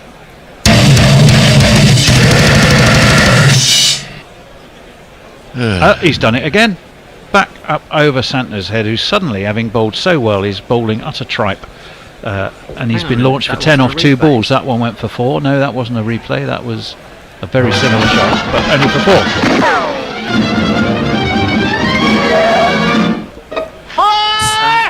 4. So, Will, you just got reverse bishop there. A reverse bishop? Is that some sort of sex position? Well, only if you... I bloody hope not. Going diagonally. Right. So the bishop is to commentate on a repeat. Is that one? No, he's launched this high as well. I think that was on bounce. Southey trots after it. He's not going to get anywhere near it. It's 4 more for Atkinson, who's sped onto 37. Santner has gone for 14 off 3 balls. And it was a very wristy shot, but it was up and over cover. 4 more runs. 1, 2, Suddenly Santner's very loose. 4. And that one is a much better ball.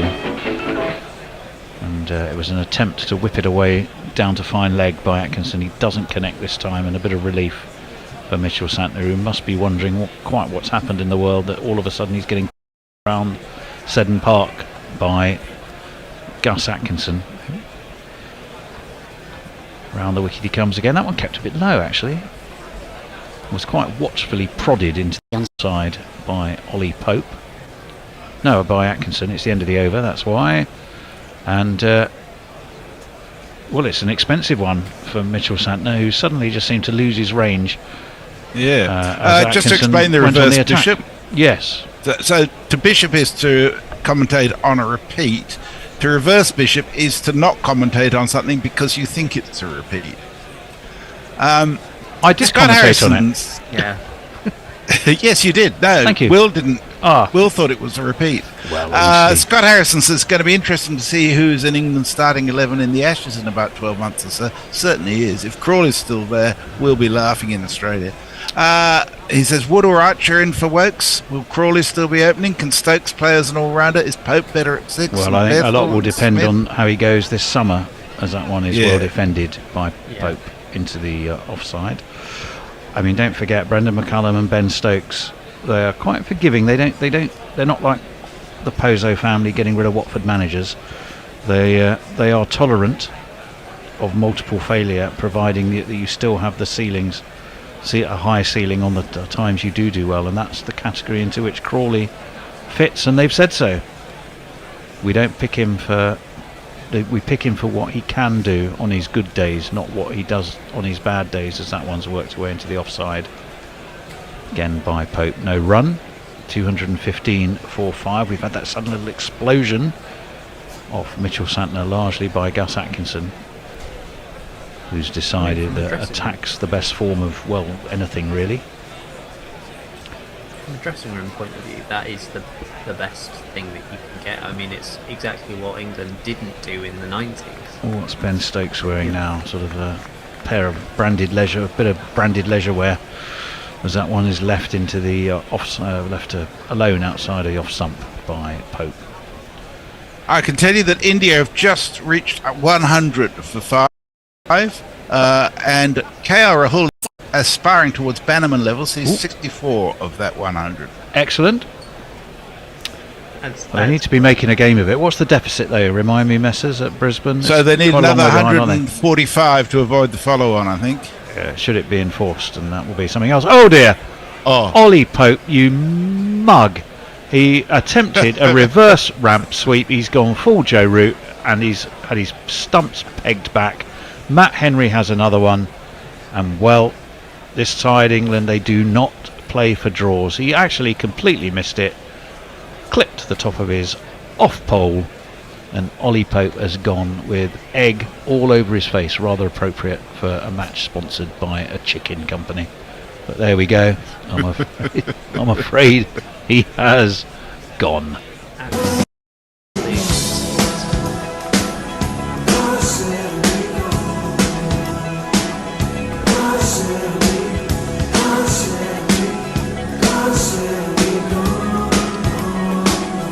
Shell-lacking continues for England, which was rather a poor chicken pun. I wasn't watching this morning, but Harry Brook fell again, I gather. He got one. How was Brook out? I can tell you he was caught at slip. Actually, he was caught off slip off a good rising by Will O'Rourke.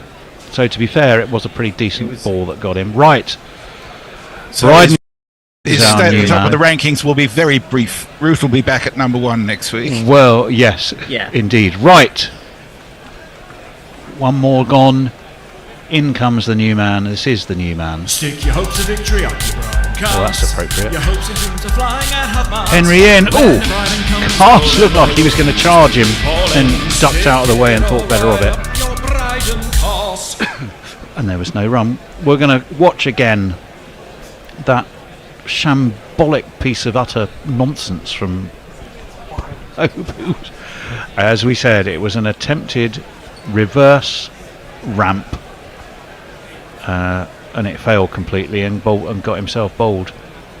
Just what you need when you want to score, you want to build a big innings to show some pride and take things deep. That one leapt up. Extra bounce for Henry. It's amazing what happens when you get a wicket. Carr survives, fell just short of point. It's the end of the 40.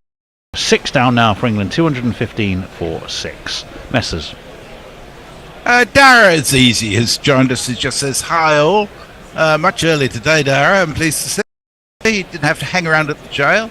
And Ray Pyridine says, England need 110 fours at the least. Well, that's one way of looking at it, I guess. But maybe not. Maybe they can do it in 6s, right? There's always an alternative. We're all looking to Shoaib Bashir. 75-ish. If Shoaib Bashir could put on the same number of runs with the bat as he conceded with the ball, we might at least get somewhere close. Ooh. But I don't think he's really built for that, is he? It's, and you've seen Shoaib bat a lot, have you, Tony? No, well, yes. So it's highly unlikely. Thrown up outside of off stump, turns. Atkinson. I'm not quite sure if he was looking to drive or cut, but it started wide and turned wider and missed everything. Messers. I think that. Sorry, wait.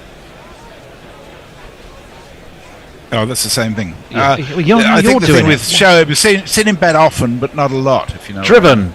Yeah. Driven, but straight to cover by Gus Atkinson. Thought that was a little bit uppish for a moment. No run. Still 215 for 6. England. Looking like they're thinking somewhere in Sydenham there's some poor lonely bloke sat on his own having to commentate on this shit as that one's defended back to the bowler by Atkinson, and if we get out quickly he can go home and get his head down. I'm sure Ben Stokes has had a word in their ear, and that's pretty much the game plan now. Round the wicket comes Santner. That's gone right there.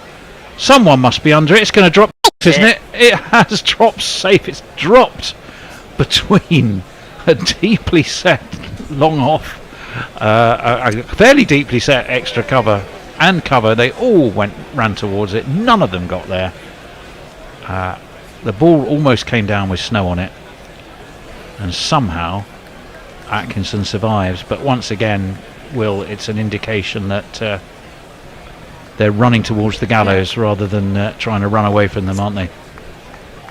Santner again. Oh, he's had a swing, kept his bat. The Blundell was quick and professional and whipped off the bails, but he had his foot planted, did Bryden Carse, as he looked to sweep. I sort of love this type of thing though. It's so pointless. It's funny. Well, it is riding towards. There he goes. That's up in the air. Where's this going to go? It's going to go straight over the bowler's head, plunk itself down in front of the sight screen. Big round of applause from Ben Stokes, and it's going to be a maximum to get Carse on his way. Damn! That six is on fire. Poor old Mitchell Santner. He's the cannon fodder as England doing their best impression of the charge of the Light Brigade. That brings up England's Benno. Are they 2-2-2? Indeed. I believe they are, yeah. Well, there we go. They might have lost the ball as well. Oh, is it Brendan McCullum who's gone to look for it? He's having a little ferret around between the gap in the back of the sight screen, which about how much more village could you get? Right. Matt Henry going to be back into the attack. Bowling to Atkinson, who works him off nicely, actually. Down to fine leg. O'Rourke does the fielding. They take a single and they move on to 223 for 6. Messers, did anyone enter the GPL? We mentioned it a few times, but I don't think we really pushed it. I shall have a look. 18 for 2, remember, was where the day started for England. Yes, there are 2 entries in the GPL. One at 3:51. Okay. 3:57 and 6:41. Oh, crikey. Right, Henry in. Defended by Carse to short point. And there's no run. So I'd say 357 was almost certainly Hombre Nuevo, who's got a penchant for the sevens, and I think that's looking pretty safe to me. Yeah, I reckon we'll be. So we'll in bank. and What's the around pot? area. What's the pot? Because it will. The pot is 39 quid. Okay, well that's going to roll itself over to 22nd of January is our next arrival in Eden Gardens. That's defended into the offside. That's a sort of a combination of ODIs and T20s, isn't it? Am I right? There's five T20s and I think 3 ODIs, is it? Something like that in India. Fantastic. And it's raining at the Gabba. Well, it ain't going to be raining. I think they went off 9 times yesterday. Oh, it was just nuts, wasn't it? It's certainly not raining at Seddon Park in Hamilton. It's a beautiful day. It's a beautiful day for New Zealand. That's a swing as Cast took several steps down, hoiked it. He had no idea where it was going to go. Where it went was through Blundell and down behind him for 4 as streakier runs you will never see. Oh, it's a 4 for a boundary where here's a row. Between slip and wicketkeeper, really. Definitely not where he was aiming. Something is making Messrs Chortle. Well, I just saw them coming off for rain at the Gabba. Marnus was talking to the umpire. The umpire got so bored he started running to get away from Marnus. Yeah, that was great. Just saw that's another swing. Cass was looking out towards mid-wicket. He's still actually rehearsing the shot. He's looking out to mid-wicket. He's had 2 or 3 goes of the shot he attempted to play. He's basically advertising the fact that I'm just going to hoik any ball that comes my way. How did that miss his leg stump? I don't know. That's what Grubby calls a boarding house scrape of butter. That I mean, I don't think he really cares too much the way this is going. England are either eyeing an early flight or a day on the golf course. I don't think they plan to be back tomorrow. In comes Henry. Done there. Cass has stepped back way outside of his leg stump. They're going to come back for 2 somehow, and he had to stretch. But he's a tall fellow, and he got the toe end of his bat to sort of toe end it to point. Actually, maybe it was just a single, because he had to run so fast. So they took 1. It was not a shot you'll find in the textbook, but actually many of those, since lunch, Will.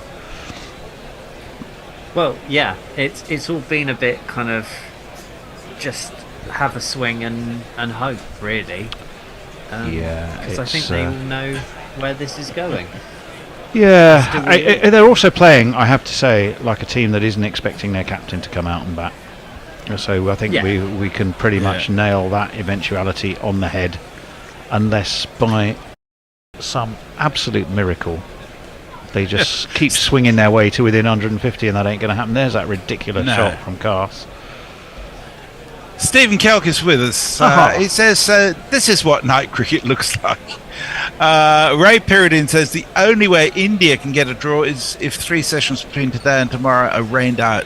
Mitchell India Santner loses is going to series continue, 2-1 in throws favour this of up. Australia. Atkinson plays inside that. And, a moment of sanity returns. But he didn't actually leave it, but he also played it in a manner that clearly didn't want to actually touch it, which I suppose is the equivalent of a leave. Oh, his reverse swept that. I think he's going to get 4 for it. He is, down towards third man. O'Rourke trots after it like a man on a Sunday morning jog, not a man who thinks he's got any chance of catching a cricket ball. And it's 4 runs. Giuliani had his reasons for selecting his landscape seasons. Thrown up outside of off stump again. Launched high in the air. Taken by Phillips at deep extra cover. Atkinson's little period of play has come to a close. He's been told to come home. And he's been a naughty boy. And sadly, he has... Well, it was uppish. It was launched high. Phillips judged it beautifully at deep extra cover, probably about 10-15 yards in front of the extra cover boundary, and Atkinson has to go. 1 more down for England, 1 closer to the end. In fact, 2 wickets off now. That's all they need. 231 for 7. Atkinson went for 43 of 41 balls. Is caught by Glenn Phillips off the bowling of Mitchell Santner, who will probably thinking, well, I deserve that for the indignities you heaped upon me a couple of overs ago. And he has to go. Tony, do you want to check if Andy is in the waiting room? Oh, sorry. He is not. So we might have to juggle things around. Forthy can probably take the ball by ball that if Andy doesn't show for any reason, he might just be thinking, well, he's a Kiwi, for goodness sake. You'd think he'd want to be calling have the chance to call it home.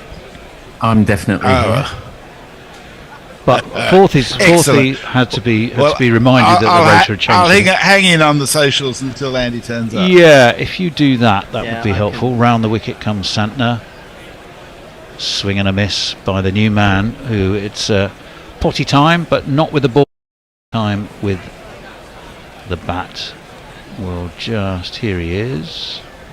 I've heard from pots that the kettles are filthy black. Santner in, there's a slip. There's a silly mid-off. Potts has launched this up in the air. He's going to be caught. Yes, he is. He's caught by Southey at long off. And, well, it's suicide time now. It's the lemmings are at play.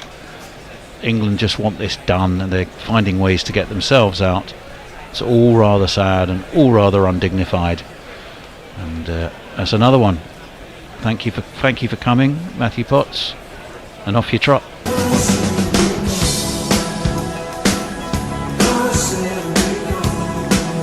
Away he goes. Second ball caught by Tim Southey. So one of his last. Now, surely,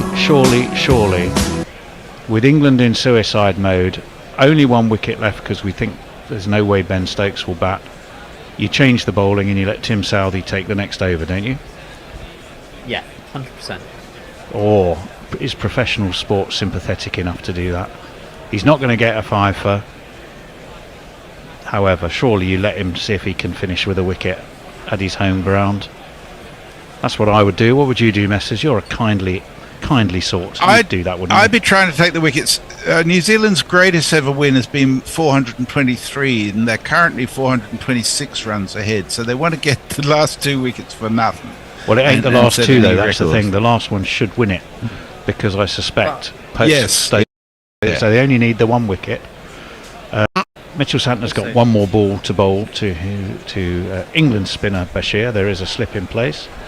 Bashir drives straight to cover. 46 overs complete, 231 for 8. You'd think there's 2 wickets left. There aren't really. Ben Stokes is still sat there. He's got a jacket on. He's got a t-shirt on. He's got his sunglasses on. He's got his rock star look. He ain't batting. So next over does it, or the next wicket does it. Beg your pardon, Messrs. 231 for 8. Ray corrects me on the pronunciation of his name. Sorry, it's not Ray. It's Rav Pyridine. I know this is hard to pronounce for non-chemists. He says. Well, Andy equally appeared. So appropriately, a Kiwi is still Matt Henry. Andy, are you there? Not yet. Andy, shout when you've sorted your sound out. He's come in to claim the spoils. Cut. Half fielded. He's there. This is kind of. So I shall wish you all a very Merry Christmas and thank you all for your company through the year. It's been wonderful. Catch you in January. Excellent job, Messrs. Happy Christmas, Missy. Thanks, mate. Yes, well, this is cheers all. Pretty interesting time to come on to commentary with just 2 wickets required. It'll only be 1 though, because Stokes has got no intention of batting.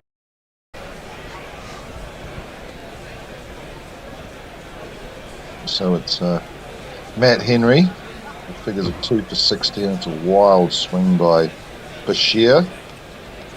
Trying to hit that one up towards Temple View where my grandmother lives. Didn't quite get hold of it though. In fact, missed it completely. Be a heck of a shot to get it into her garden, wouldn't it? From there. Oh, I don't think Bashir's the bloke to do it. Yeah, it's a fair old way away too. It's kind of 7 or 8 kilometres out of the city. Oh, okay. You know, Grandma's in a retirement home now, so actually he might have had a chance. Here's Henry once again, and Bashir's lofting that one over the head of deep mid on. Didn't time it though, although, oh yes it didn't. He was cut off inside the boundary by Ravindra. Bashir gets off the mark with a couple. So we've got a question England, for you. Sorry, go on first. Beg your pardon. Yeah, what's the question? Oh, well, the question for you was, before you came on, we were going, right, 1 wicket left because Stokes ain't going to bat. Surely you chuck the ball to Tim Southey, don't you? Say, go on, finish with a wicket. And yet they haven't done. Wow, yeah, it's a point, but here's Henry, and this time it's just dug out by Bashir. Full delivery, Yorker. Yeah, I mean, I don't know, I think they want to probably be perceived to be not being overly sentimental, but they certainly did it with Ross Taylor when he retired against Sri Lanka. They gave him the ball when there was 1 wicket required, and I think Tim Southey actually took it. No, Tom Latham took the catch, that's right. Shrunken tail ender skied one of Ross Taylor's nifty off spinners. Here's Henry once again, and this time it's through to Blundell. That's outside the off stump. So yeah, a little surprising, but it's also kind of interesting that the scorecard's going to show that, you know, Southey finished with 2 wickets in his last innings,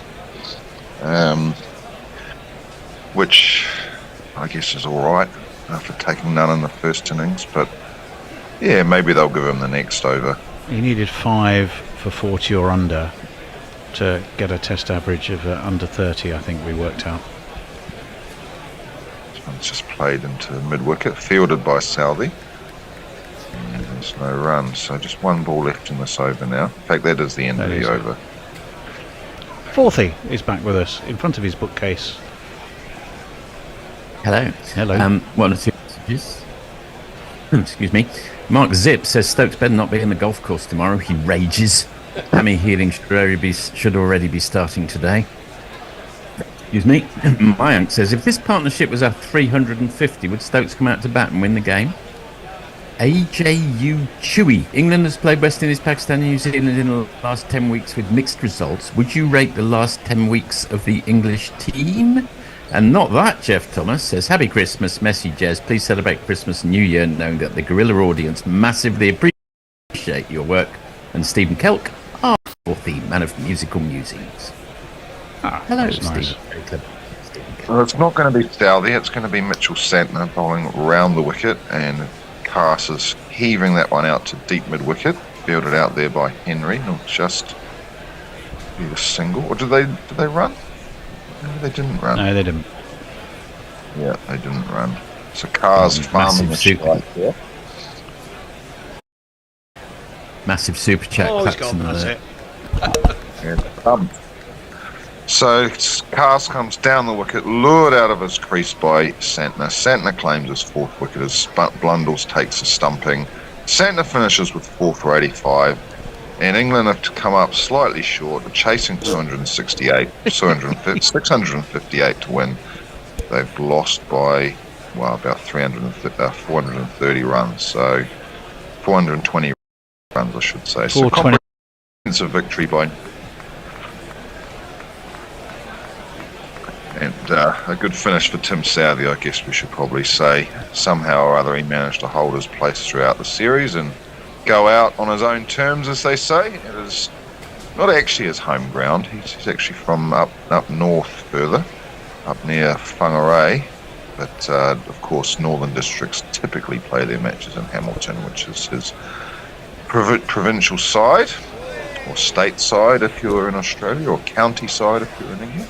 Mm-hmm. So yes, comprehensive. New Zealand wins by 424 runs, which means that England takes out the series 2-1. To the first day of the series when catches were spilled left, right and centre by New Zealand, and you do wonder if it would still have been 2-1. But it's all about Saudi at the moment, isn't it? Before we wrap up, Andy, which hopefully you can just take us through the day's events, we do have one of these for Forthy to read and a couple of other messages. Super chat. Someone called Jeremy Henderson, not sure who that is, says, seeing as this is your last chance to super chat this year, with 2 exclamation marks, to the tune of $50, 50 of your Australian dollars. Thank you so much, Messi. I've got 1 or 2 other messages, but perhaps Andy would like to sum up first. I'm not sure I'm necessarily the best person to summarise, given that I've just come on to commentary. But do you want me? I can do it if you want, if you prefer. Yeah, why don't I just leave you guys to finish off? I think I've probably said enough now. I don't want to bang on about Saudi leaving. I'm happy New Zealand won. Great batting effort, obviously, by New Zealand, and excellent with the ball as well. Yeah, I'll leave it to you guys, shall I? And I'll dip off and go get some breakfast here in Bali. All right, Andy. Thanks. Well, thank you. It's brief but glorious as far as New Zealand were concerned for you. Interesting. Well, England. Well, firstly, you should say that New Zealand now a 10th game unbeaten since 2012. They do seem to be making Seddon Park something of a fortress. Was Tim Southee's farewell? He didn't get the chance to take the last wicket. That went to Mitchell Santner with a 4 for 18 for 2. Really not much resistance. Root for 54, Brook for just 1. Rare double failure for him. 76 for Bethell, but he needed to go on and do more. Caught horribly at deep backward point, looking to drive one that really wasn't there to drive. Since then, we had a bit of fun and games. Gus Atkinson looked to enjoy himself and crack on and score runs quickly, and he scored a fair few too off Mitchell Santner. What did he end with? No, am I dreaming? Oh, because I must be looking at the England first innings, that's why I'm dreaming. Yes, what did he made 43 off 41, but his own back, he was caught in the deep. Bryden Cast didn't last long. He was stumped last there, as he saw, by Blundell off Santner. Matthew Potts didn't last long either, just 2 balls, no runs. Shoaib Bashir 2 not out, red inker for him, and Ben Stokes, who never for a second all day looked like he was going to change into anything white in his black t-shirt and black jacket, clearly was never going to come out and bat, which is a worry for England. But it means that they were all out for 234, 424 short of their target. New Zealand, well, they've been professional all the way through. 4 for 85 for Southey, 1 for 37 for Will Rourke. He probably deserved more than 1, I think, the way he bowled. 2 for 34 for Southey, 2 for 62 for Matt Henry. Inevitably, one of those being Zach Crawley, who is very much his bunny. We've had fun. Forthy, any final thoughts from you? Well, just I suppose that was big Godfather Part 3 for England after Godfather Part 1 and 2 in the first 2 tests. Might be some sort of an analogy. England still won, first time in 15 years that they've won in New Zealand, but of course, according to the usual theories, people remember the nature of the way these things ends rather more than everything along the way, and it ended on extremely 2 completely pointless almost days of test cricket, which is a bit sad because serious. I think there's a podcast coming up with the next Bishop and Bear. I'm sure we will. I've got some final messages. I'll just rattle through those. Messi says restart in Brisbane in 7 minutes, and also that New Zealand equal their biggest ever win, 423 runs, and he thanks not that Jeff Thomas. Will Reynolds says, right, I'm done for the year, Mary. You will charge your ragtag bunch of gorillas. Stephen Kelp, thank you for another year of lovely coverage, GC. And Jonathan Shorland, thanks Gorillas for Jonathan Shorland, thanks Gorillas for all your work keeping us informed. And Mayank says, see you all next year, which we will. Well, thanks to everybody who's contributed. Thanks to you for listening. Thanks to Hector for being at the ground and flooding us with magnificent content, which we've been sharing on just about every channel. We couldn't do it without you. Join us as a patron if you possibly can. We will see you in the new year. Look after you and yours, and have a fantastic time. We'll see you, well, when England reach India, I guess. In the meantime, we will. Enjoy the holiday season. Take care. And I Goodbye, will play farewell. the bear. The ursine paws are already manoeuvring their way across the screen, and I'm going to play our theme tune. Here it is. Guerrilla cricket. Whoa. Cricket. Whoa. Guerrilla. Take guard, man the barricades, patrol the cover boundary. At last the time is come, this is a cricketing emergency. Hear this call to arms for every cricket revolutionary. Take up your bats and stumps for the test match insurgency. At first they tried to silence us, but we would not be silenced. They threatened us with lies, so we threatened them with violence. Che Guevara, Sangakkara, Joseph Stalin, Douglas Jardine, Robespierre,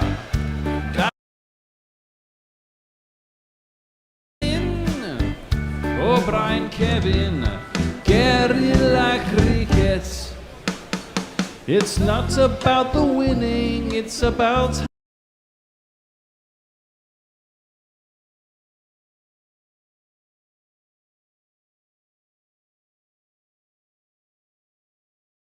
ever make. There's so much more to cricket than rev counters and a slice of cake. At first they tried to sanitize us and clean up our act.